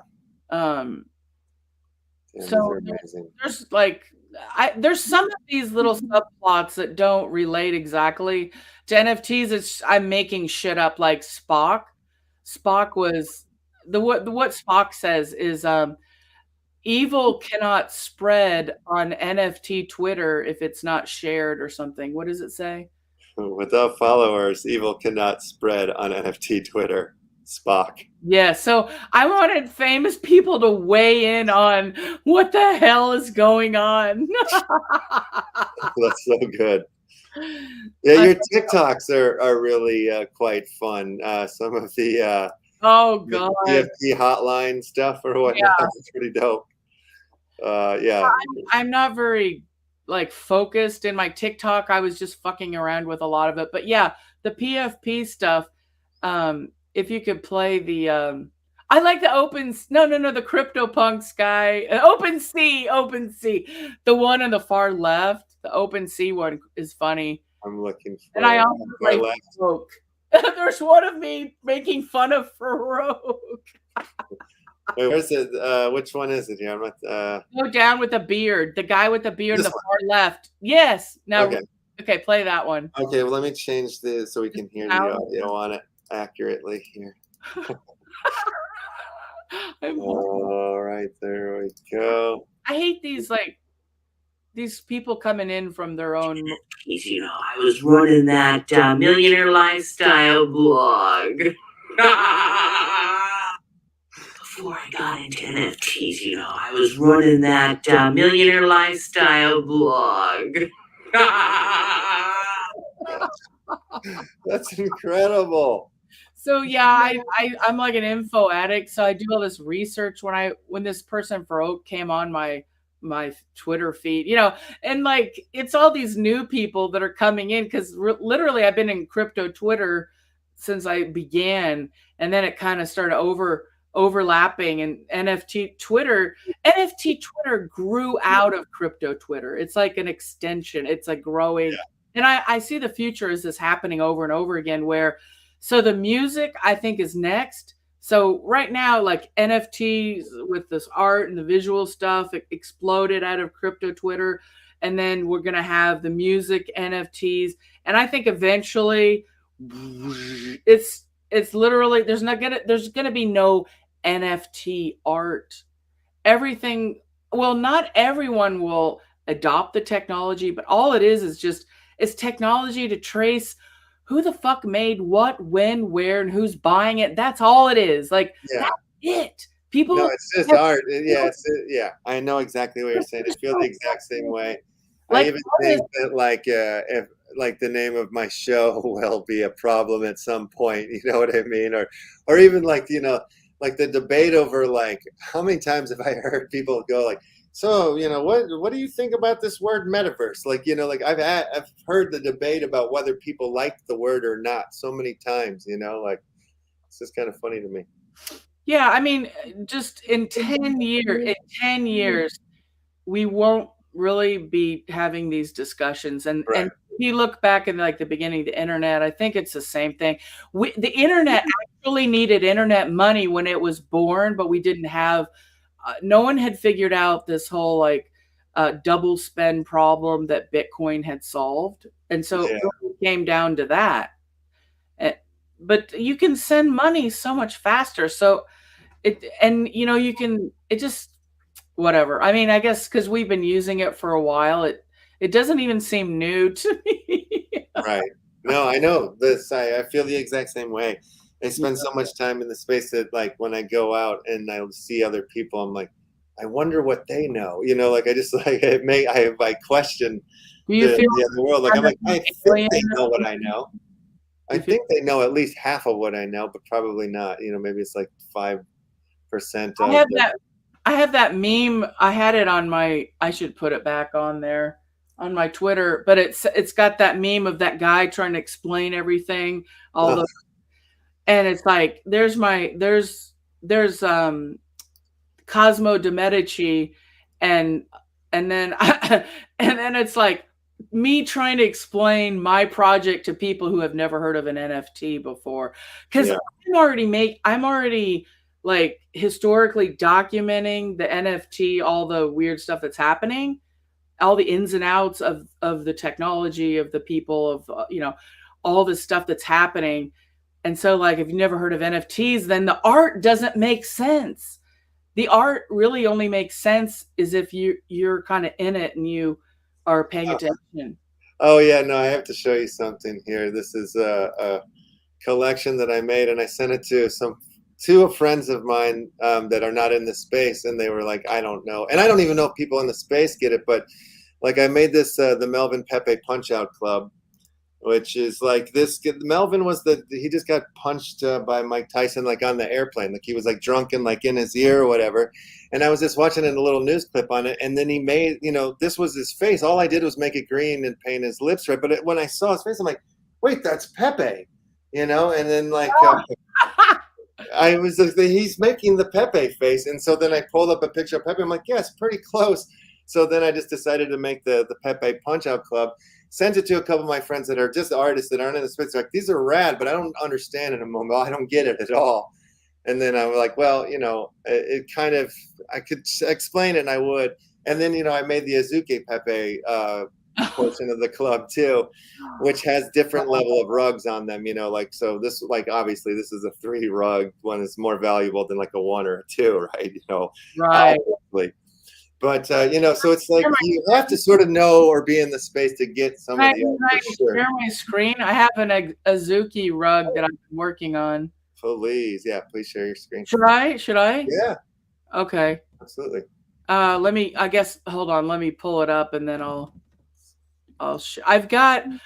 have a big drop coming up in August, and that's why I'm kind of hoarding my artwork, because I actually put it out pretty frequently. Yeah.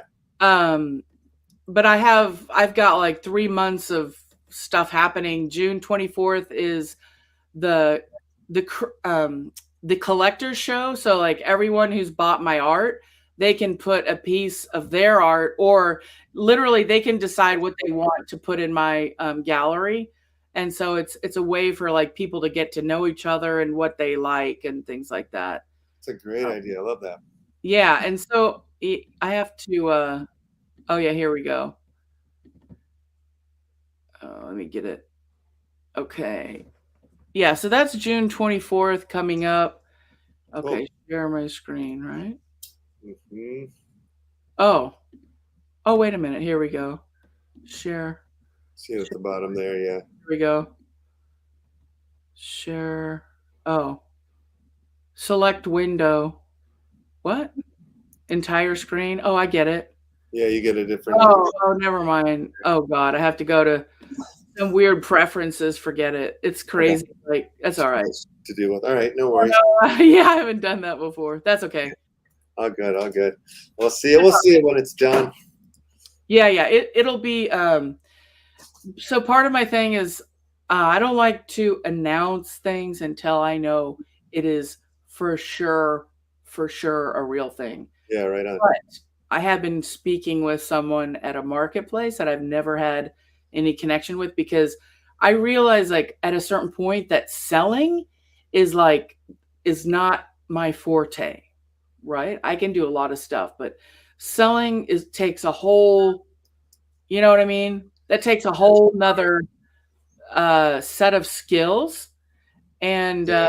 this CoinDesk one, it's so crazy. One of the programmers that I depicted in there, because those are 4 programmers who created the Taproot upgrade that Bitcoin went through. Yeah. I was just like, wow, this is really crazy or something. It's just, I don't have a lot of control over what emerges. It's just, I don't know how to explain it. I get it. You Understand do what get you're to it? saying, yeah. Yeah, so I need to work on my website a little bit more, but yeah, those are the first time EFP addiction. It's so as you can see, I do different kinds of art. Yeah. You know, a lot of it is, that's my style, I guess, is that kind of super detailed stuff. That's the kind of work I was doing in 2020 before I started my new project. Yeah. And so I look at different time periods as different focuses. So at that time, I was focused on making animations, and then this new project is it's a different style, but I mean, it kind of creeps out. But I don't spend near, like, that CoinDesk one, that took me a while Yeah. to finish that. I don't even know if I'm that happy with the end result, but I'm constantly trying to get, you know, the perfect everything, and so that's part of my issue. I deal with that in the book, because I have perfectionist. The reason I don't finish stuff is because once you finish it, like with this CoinDesk painting that I did for CoinDesk, it's done. I can't fix anything. It's over with. I can't change anything. And so, like, a lot of my artwork, if you look at how many different, You change, though, you know what I mean? Like, you change, and then, like, your perception of your art changes, because this happens to me with my own stuff, where I'll go through periods, like, it seems to be more with me, and I'm like you, I'm all over the place. I make all kinds of different kinds of art, from music to film to art, you know, like, but with a lot of times with music, I'll hear songs that I made, and I'll go through periods where I love them, and then I hate them, and then it can come back around again that I enjoy them again eventually. But it's like me changes or something. Like my perception changes, and now I can hear it differently, freshly, or something like that for the first time in a while. Or definitely with the movies, like that. Making a movie is so hard, because you live with it, and watching it, you never get to see the movie really. It's until like one random time when you're like not thinking, because there's so many things that happen while you're making the movie that while you're watching it, that's what it reminds you of. It's like, oh, that's the scene where I shit my pants when we were making that. Like, okay, so like, you know, the things that really happened on set, like, always are popping in my mind. So it's eventually I get to see one of my movies, like, randomly, like I'm showing a friend who hadn't seen it or something like that, and then it's like I get that vibe. But do you feel like that happens with you, like with your own art, when you see it? Like, does it come back around for you sometimes?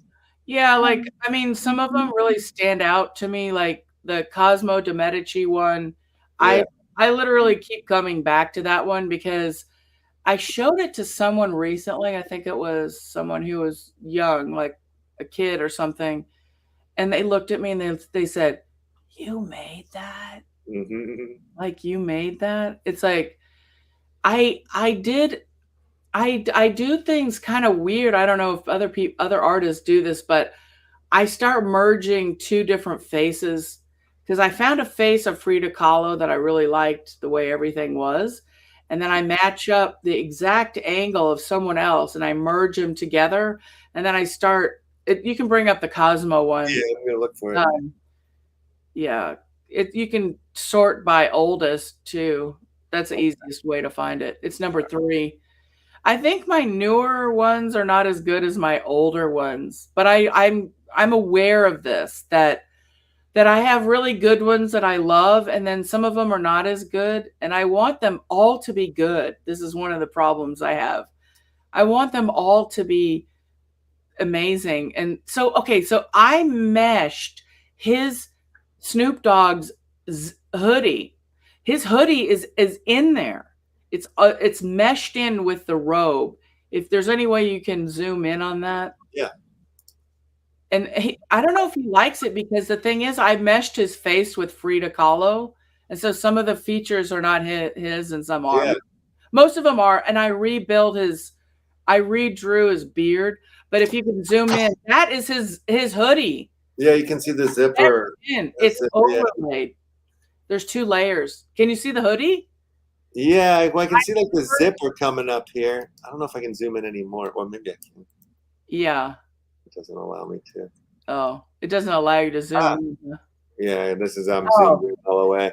Yeah. So, and the way that I did the hair is that I took Snoop Dogg's braids, I brought them in and placed them, but then I repainted the whole thing. I repainted the braids just individually. Like, so I literally did repaint everything. It's just that I had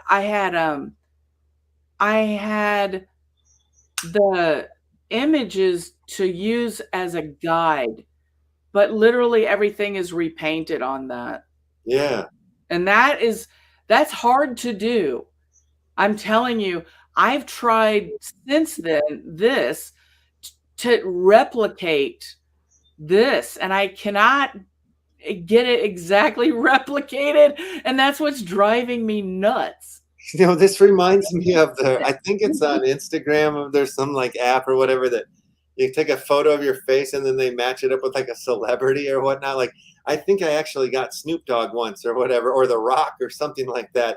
But because when I look at this, like, I can see Snoop Dogg, but then if I look at it, it starts to become some other person. You know what I mean? Like, it's like, yeah. Well, I wanted the Medicis. So the Medici is coming out of his ear, the main Medici, and then all the Medici's faces are in the baubles in his hair. Those round, baubles. I don't know what they're called. Those round things that are holding the braids together. The end. So all the Medici's are there. The earrings are that CryptoPunk that's Cosmo on Twitter, Cosmo de Medici, whatever. He was using that CryptoPunk at the beginning, or they. I don't know who they is. I have a theory that it's United Talent Agency, I think, is running that. I don't know. Yeah, and then he's got a joint, of course, but the hair, I like how I did that hair and the way that everything goes down. I think it's hard to replicate that. And actually, I don't see any artists doing kind of what I'm doing, which is mashing up historical figures with the NFT space, which are like, it's surreal, you know, it's not exactly realism at this point, right? And that monkey's great. That's a really great monkey there on his shoulder. It's inspired by Rare Pepe. And so the monkey does symbolize, there's certain people that have the monkeys and they have like an old spirit to them. They have like an old creative spirit. So I place the monkeys on only particular people. The same way with the unicorns. The unicorn is on Coin Artist, and like there's all kinds of intricacies. I mean, I could, write a small book about what everything means, because it has significance that people don't probably know. Yeah. No, like almost in a way. Like I just picked up a couple of these Pepe tarot cards or whatever yesterday, but like these almost feel like tarot cards to me almost, like there's so much like you're saying, like little symbolisms or things that are going on in some of these pieces that I don't know, they're really cool. Holy crap, what's this one about? Which one? It's amazing. I don't think I've seen this one, or it didn't draw my attention here. It's called Snarflakes Wins Rug Burn. It's taking a second to load up here. Oh, okay. There it is. This is sort of my least favorite one. Really? I like this one. You do? Oh my God. I was like beating myself up because I really could have done something else. So I had a metaverse party in January, a New Year's party in the metaverse in my Voxels gallery, and we had a rug pull burning event. So it was a big deal at the time because everyone was getting rugged and all this kind of stuff. So what you do is you give me a link to your rug pull NFT, and then we put it in this incinerator. We literally burned it. And we, the Crypto Stella's collectors, we all wore those robes. And so we gathered around the fire, and we would take the NFTs in space. Like, this is really in the metaverse, but it's in the 3D website, whatever. So we pulled all the rug pull NFTs down in the fire. We had this massive fire. So we literally burned all the rug pull NFTs that everyone submitted. So people could see that, you know, we were dragging down their NFT into the fire and burning it. That's awesome. And so those are those hooded figures. Those are actually our costumes in Voxels. Wow. Okay. Those are costumes. And then Snarflakes won. So I did a spinner thing, like everyone who submitted their NFT for this, I put it on a spinner, like I forgot what it's called anyway. Yeah. And then it chooses one person, and then so that person won an NFT at that. So I have my events are like, you know, there's a contest, there's an actual thing that we're doing. It's like a participation thing. Like, we're actually doing some functional thing within the gallery exhibition. It's not just, oh, you just go to there and get a PO-op. Right.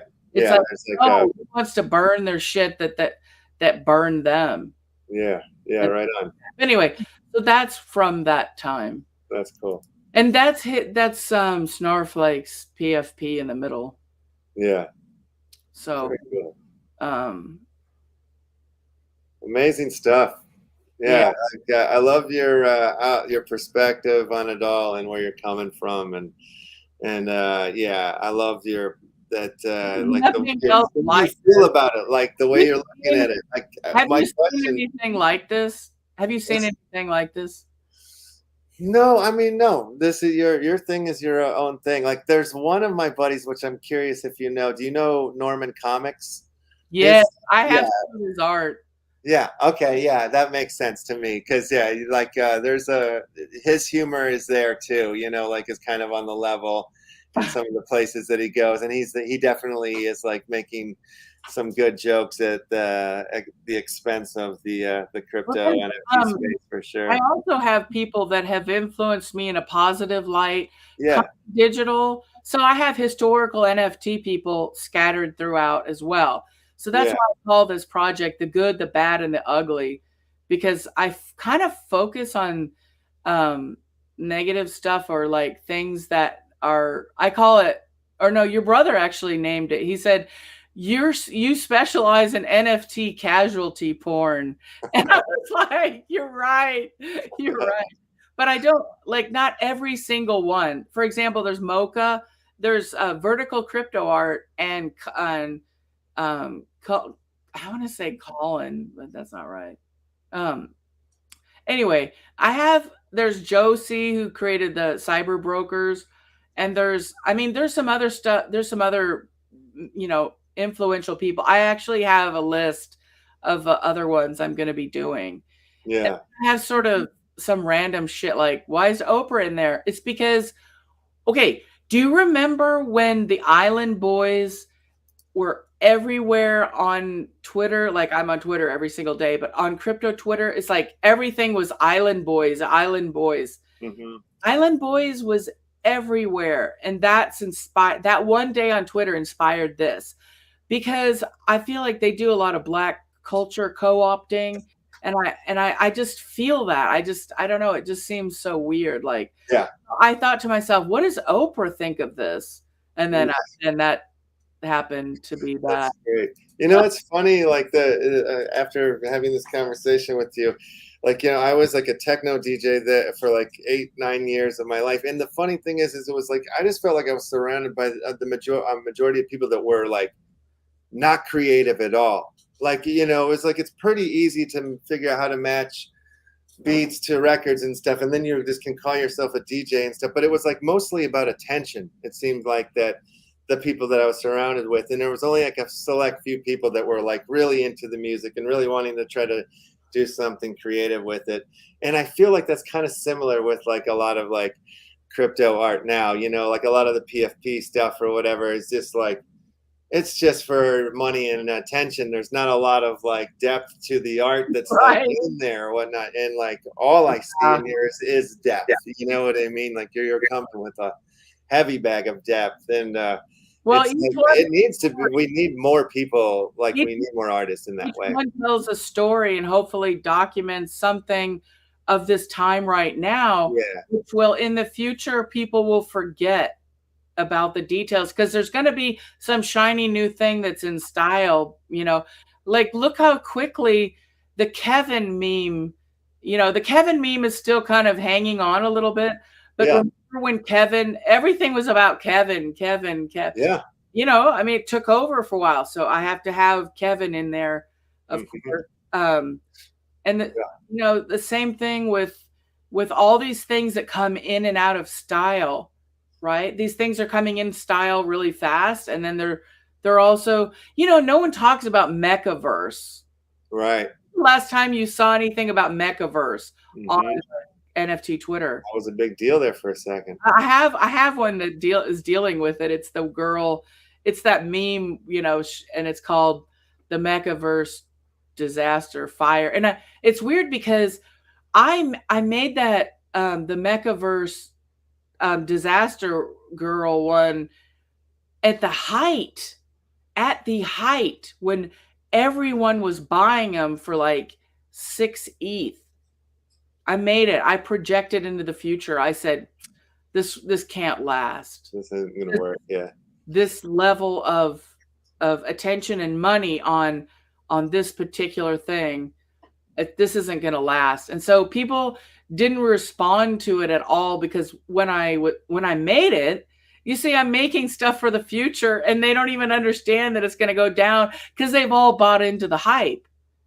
And so they can't first see, and I'm not saying I'm always right. I've been wrong about stuff. I bought some ridiculous NFTs. I mean, the reason that I'm doing this too is because I understand it. You know, at a certain point, this is just like me when I was gambling with shitcoins in 2018. Every person is like vulnerable to this type of thing. Because now it's mixing images with it and you get attached.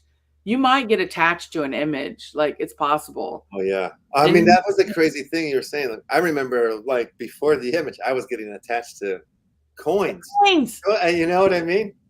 Me like, too. I lost so much money for, oh my God. Like fighting it, like having like, you know, just believing in something like various shit coins. Yeah. Remember those days when we didn't have NFTs? We would just make memes of our favorite coins. I mean, that still goes on, right? Yeah, absolutely. Hey, which ones did you have? Okay, I had this horrible one on EOS, because I was on EOS at that time in 2018, and I had SOV, which stands for Store of Value. I remember that one. Sucked in so hard to that one, and I just thought, this is gonna work. Yeah. Right? Digibyte. That was one that I was like, this one's gonna be the one. I remember Digibyte. They're still kind of hanging out around. There's nothing wrong with the technology, right? It's really good tech, really fast. What happened to Digibyte? I don't know. I think they're still. I think I kind of see their name here and there, but you know, not really. That's the other weird thing is how many of those. Shit, I heard somebody talking last night about Neo. Somebody was talking about Neo. I was like, I haven't heard anybody talk about Neo in like years. Which one? Neo? Yeah, NEO or whatever. It was like a big deal in like 2018. I remember Neo. Yeah, somebody was like talking. I haven't thought of that. Big year or something. What happened to Neo? That was going to be the one, right? That was a big deal. I never thought it was. But a lot of people, there was a lot of hype around it, though. It was a Wait a big. minute, is that even? Does it still exist? Well, somebody was talking about it yesterday. Like they were like, "Oh, Neo." I was like, "Wow." They were looking at charts and talking Neo. I mean, it has a great name, Neo. That's like the best name. Yeah. What happened to okay, here's another weird thing that is happening that I noticed. Something is up because so remember back in 2017, for example, I worked for the Dash DAO, and Dash is actually faster. Oh, yeah. It's easier to use. It literally had so many things better than Bitcoin at the time. It did. Yeah. They had a functioning DAO. You could submit proposals. People would vote on it. Yeah. I worked for them. I did a bunch of videos, tutorials, and all this stuff through that Dash DAO. And what happened to Dash? Like, what? That's true. I haven't heard about it. It worked. Yeah. Internet of the People. Dash. Do you remember Internet of the People? IOP? I don't remember that one. Do you remember Grant Coin? Grant Coin. Yeah. I remember they said it's like UBI for everyone. Yeah, I forgot about that. I was doing that too. Yeah. Do you remember? Does Potcoin still exist? Oh yeah, I remember. I don't know if it still exists. I made my first trade off Potcoin. I made $50. Of course, it was in the bull market, and so I thought it was a genius, right? Yeah. Oh yeah. No, all the marijuana and the crypto marijuanas were all going hot there for a second. What's that? Like a bunch of the crypto marijuana coins, like when Potcoin was going off, there was like 3 or 4 other like marijuana tokens that were like. What happened to them? What happened? I don't know. It would be a funny. There's like weed NFT projects and stuff. Like I ran into one the other day at DigiCon, and they're like, it's like grow masters. They'll call you on the phone. Somehow there's NFTs involved in this and stuff, but they help you grow the weed. It's pretty crazy. And yeah, so they're actually going to be guests on the show coming up here soon. You know what? Okay, I'm going to put this out there. If anyone is listening to this, because I feel this would be a successful endeavor. I want to do a real PFP addiction hotline. I found this guy on Twitter the other day, and it was the addict's perfect thing. It said, "You guys, I can't stop. I've lost. I don't know how much, a lot."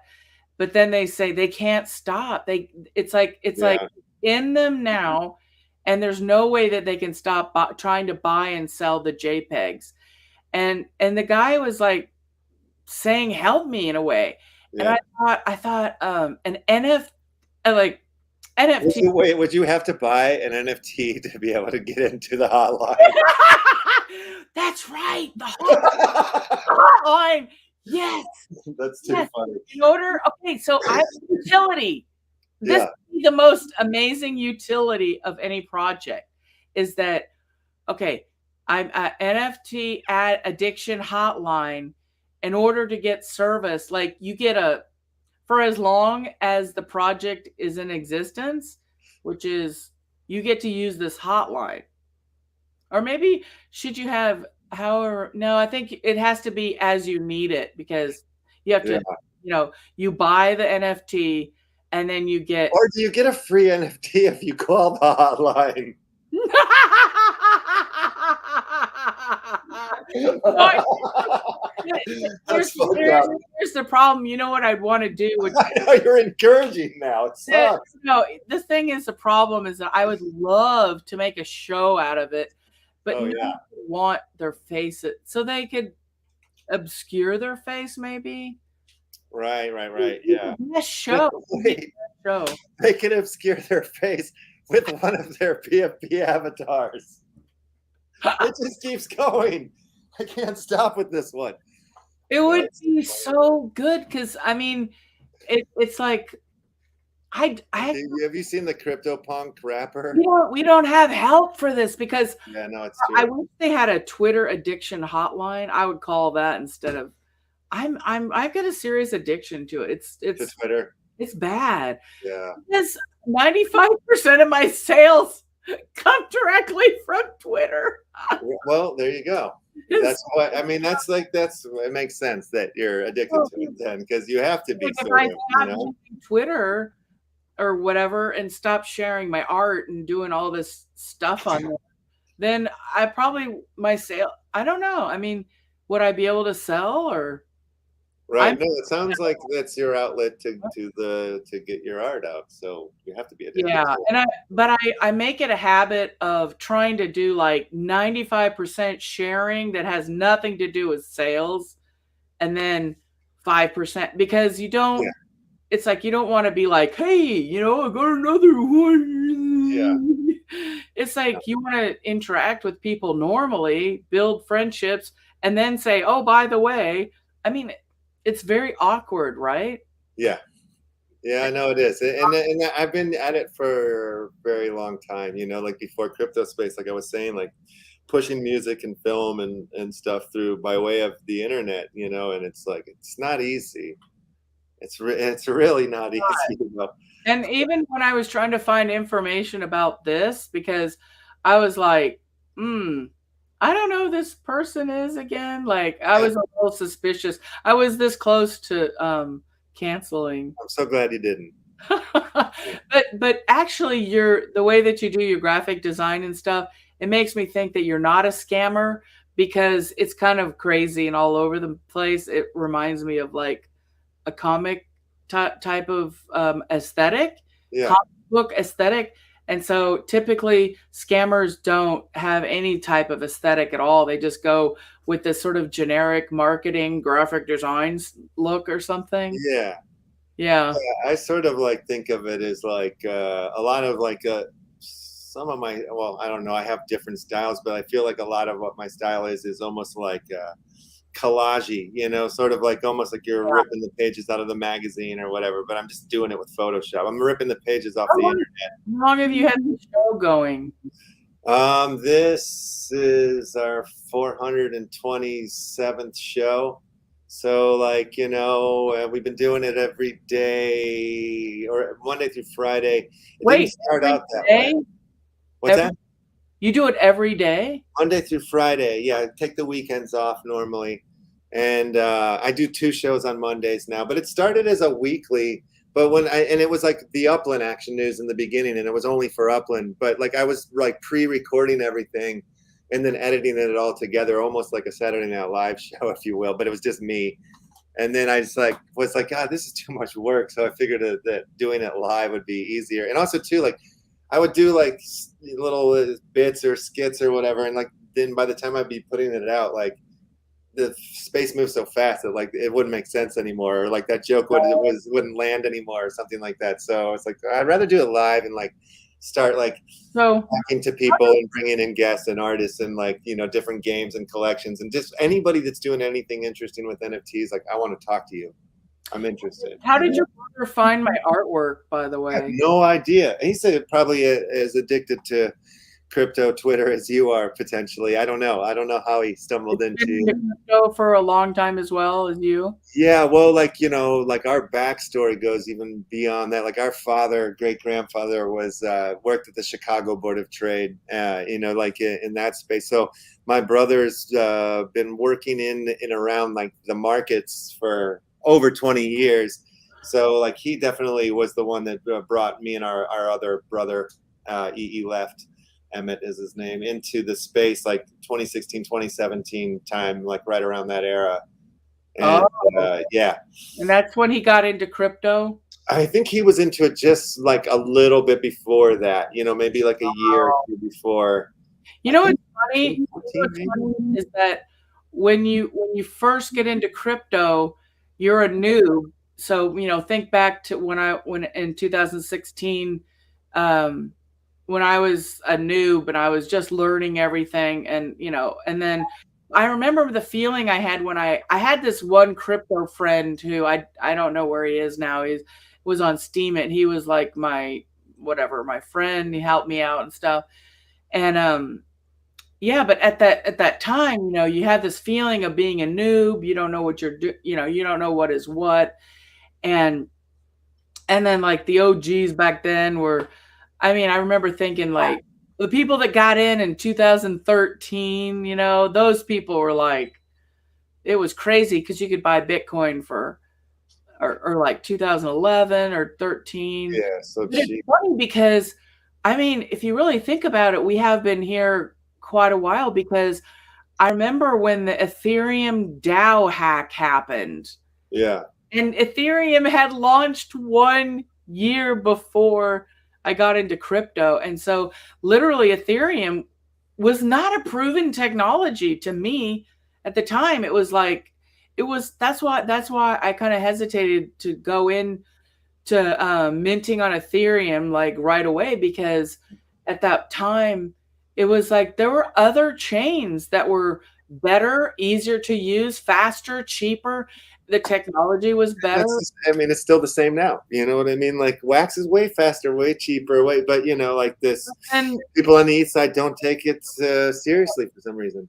there's a lot of scam. There's problems with cheaper blockchains that don't plague the when you have to pay gas fee, it actually does reduce the amount of you know, the crap, the scams. The scams on EOS, like, do you remember when that happened on EOS? The there was one contract, and it was a mining contract, and it like took over the whole chain. Do you remember that? It literally like it slowed the chain down to such a degree because yeah, vaguely I remember this. Context. Everyone uses it, gets free money. That's all it was. Right. You remember that? Yeah, I vaguely kind of remember something around the edges of that or something. Yeah. But, you know, it's like, it's kind of, you know, it's funny though, because people then like will shit on that project or this or that, but it's like, to me, it's like, oh my God, we're like so in the, you know, the forefront of technology here. Of course things are going to fail, and hopefully, you know, the next person or the next project over like learns from those mistakes, or those people learn from their mistakes and better their projects. And some of that has happened, and some of them, like, you know, like they tried, and it's not necessarily that they rugged, it's just they failed, you know what I mean? And they're out of money and they can't keep it going, and it's a bummer, you know, like, but it's and this is like true of like NFT projects, you know, of it all, like, you know, but I mean, I think right now, if you looked at probably 90% of the PFP projects, I think they're all in, I mean, those are probably in a major decline. Mecca, for example, I looked at that and it was like, it went from its high of, I don't know, 6 or 8 Ethereum to now it's lower floor than my own. And I'm not Meccaverse. Like, that's what I'm saying, that over time, people get tired of that same thing. It just doesn't do anything for them, you know, after a while, right? Right. Yeah. It's hard to maintain that sort of interest. And so in some ways I built my own project to withstand a lot of, I mean, I don't really pay attention to this floor pricing and stuff, because I think it's a little silly, you know, but to a lot of people it matters a lot. Yeah. But the thing is, though, I built mine to be able, I'm constantly changing and evolving with the NFT space as it evolves. So I'm constantly, because I'm recording what's happening. It's a different concept. Yeah. It's like a completely different concept, but it also requires a lot of like focus, and I have to actually focus on stuff that everyone has lost interest in. Because I lost about a month. My mom had a major fucking catastrophe. And so like life shit happened, but I'm in a backlog time. So like I have Azuki that I'm putting out, another one that I'm not going to say what it is. It's too bad. It's too horrible. Awesome. Then I've got the Coinbase NFT one I'm going to be releasing. And these are all going to be released in August, because I have a big drop with a regular marketplace who will be doing all of my marketing for me. But I want to hire Hard Rock Nick to do the promo. But I have to figure out what he's gonna say. I need a writer to help me figure it out. But anyway, that's a little bit of, well, Stella, I could sit here and talk to you for forever and ever, and we already have, so I should probably let you go. Tell me what happened to Upland, and then I'll say goodbye. But you never. Upland is still like growing and evolving, and it keeps like adding new layers and ways to function with it. It's been great. They're actually coming up on their Genesis week here, like in a couple weeks. They're doing like an in real life event in Vegas. Are they still on EOS? That's what I was wondering. Yeah, they're still on EOS, and yeah. But they've like partnered that Animoca Brands came in and like funded them or something like that as well. Like they just keep kind of like delivering on their promises, and it keeps growing and it keeps getting more interesting. Like the layers and the things that they keep adding, like especially coming this week or the next couple of months, I think are pretty interesting. So yeah, it's a good one. It's different than all the other metaverse type things out there, the way that it functions, its ecosystem, like they're in the thing that I think is making it sort of work and continue to grow is like they have an in token currency that can't come out of the game, so somehow there's the way that they've got it seems like it's a stable system, so we'll see how it goes. But you can convert it to like USD or anything? No, but you can sell properties for USD now and stuff, and it's amazing. Like I don't know, like if you get like some of the ultra rare properties, you can sell them for, people have been selling for $5-10 grand type prices for some of these properties. So wow, yeah, well, thank you so much. I got lucky with a property or two. So you did? Yeah. Oh. Yeah, I feel like I won the game already, like, I won up there. Yep. Yeah. Well, like, will that always be like that? Well, like, who knows? You know what I mean? Like, or maybe it'll be, like I'll like in 10 years or 5 years of like, God, I sold that for so cheap. When, like right now I'm going, oh my God, that's like one of the bigger NFT sales. Yeah. Like, so. Yeah. It's funny. Well, tell your brother thank you, and tell your brother hello for me. Absolutely. Well, when you get closer to your launch, let's have you back on in August. Good. That'd be super cool. Yeah. Right. Thank you. Thanks again for having me. I appreciate it. Big fan, and thanks. Yeah, thanks for joining us. And yeah, we'll do it again for real, and let's stay in touch. All right. Awesome. Thank you. All right. Yeah. Have a great one. You too. Bye. Bye. All right, Stallabella, ladies and gentlemen. What a woman, what an artist. That was an awesome conversation. Jesus, we have not given anything away today. No, we have not played one round of Grubfish. I know we started one, so let's do that.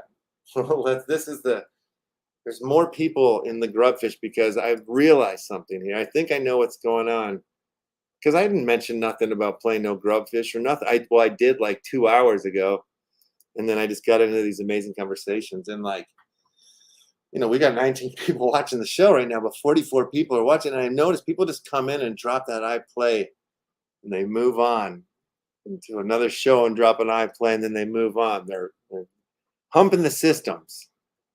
That's what I think is happening here. So anyway, we're going to do 2 games. We'll do 2 games here. One for everybody, and then we'll do another game for the Action Family Club Card carrying members.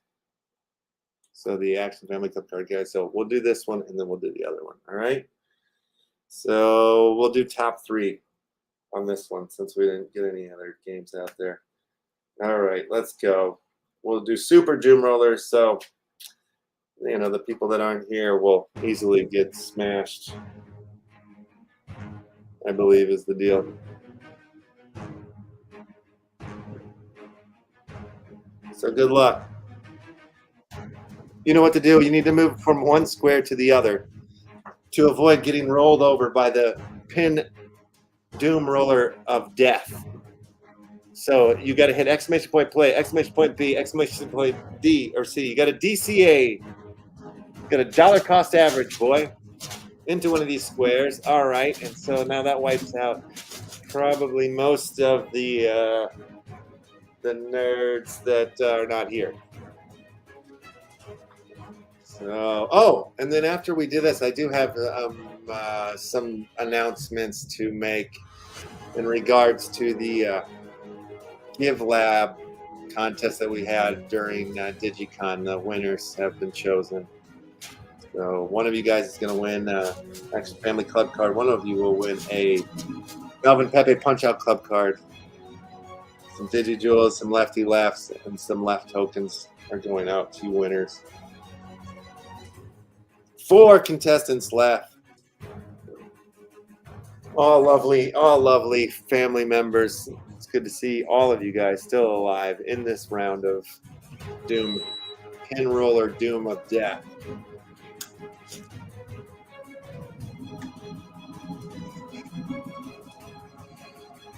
Oh, you guys, look at that. You got 3 left? You guys are the 3 winners. Check that out. Check that out. Put that in your pipe and smoke it. Boom, Shankar, Taryn Lore, and Farmer. Congratulations and salutations. Oh, the Doom Roller has Doom rolled. Farmer, oh, nice turn there at the end. Save your life like that. Okie dokie. Congratulations there to you, top 3. Save this yours. Yeah.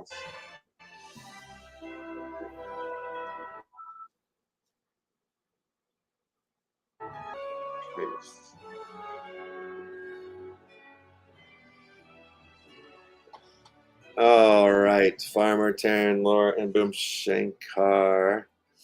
I'll give you guys prizes right after the show. Here, let me see if Uncle Vis has sent me the list. Oh, okay. Let's see, did you? Did you? Yeah, you did. Okay. But before that, before I get the list, let's do this here. Okay, here are the winners from the DigiCon 9 Give Lab. The Action Family Club card goes to Castrata. Congratulations. The Melvin Pepe Punch-Up Club goes to Neckbreaker.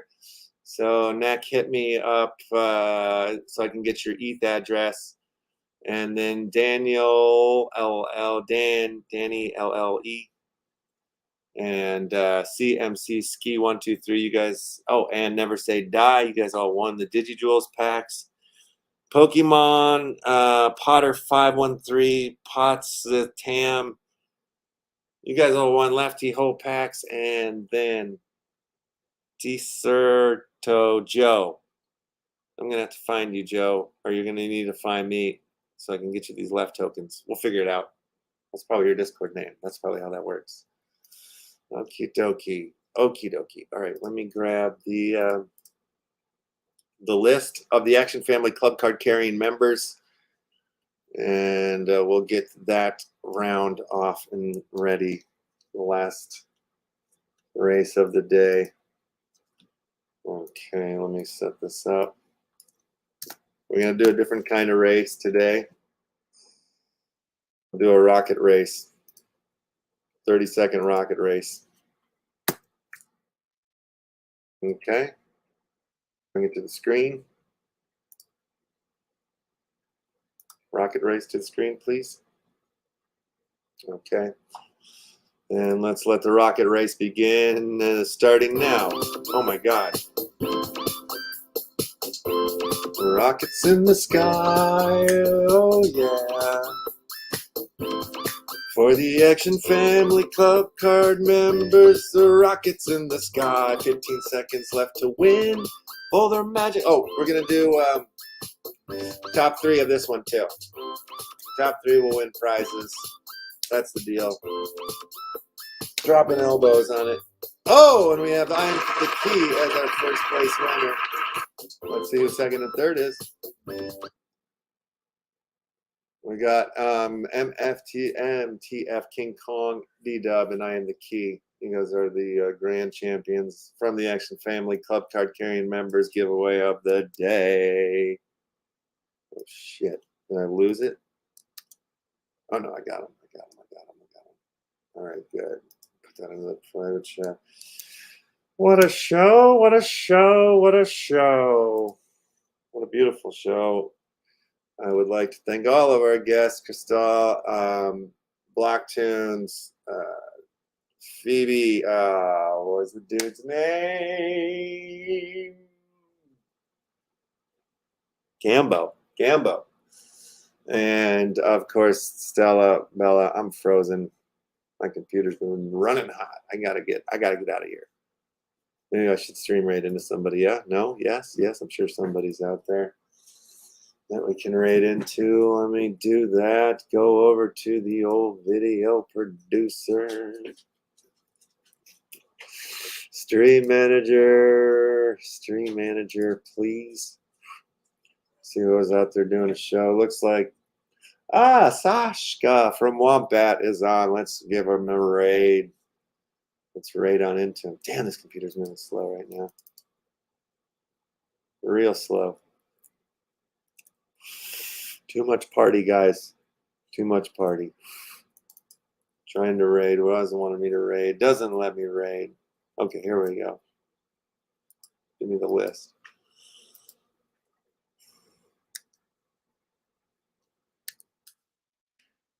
God damn you, you fool, you fool. Okay, there we go. Okay, we're going to raid into Sasha. Well, we're going, okay. Jesus, I'm starting the raid. Enjoy, you guys. Have a wonderful time with the rest of your Tuesday. Rating in 2 seconds. Boom, rating now. Okay, we rated in. What rated is this? How do I get out of here now? Okay, dudes, tomorrow, big day, big day. Look at that pose that I'm in right there. That's a good one. Big day tomorrow. Another big show, as always. We have Warsaken Wednesday. We have Whelps Wednesday, and we will be joined by the online and our boy Fraggle. That's what's happening. All right. I'm smashing this computer. I smashed the computer. So everything is frozen. All right, see if I can get an outro out of here. Jesus.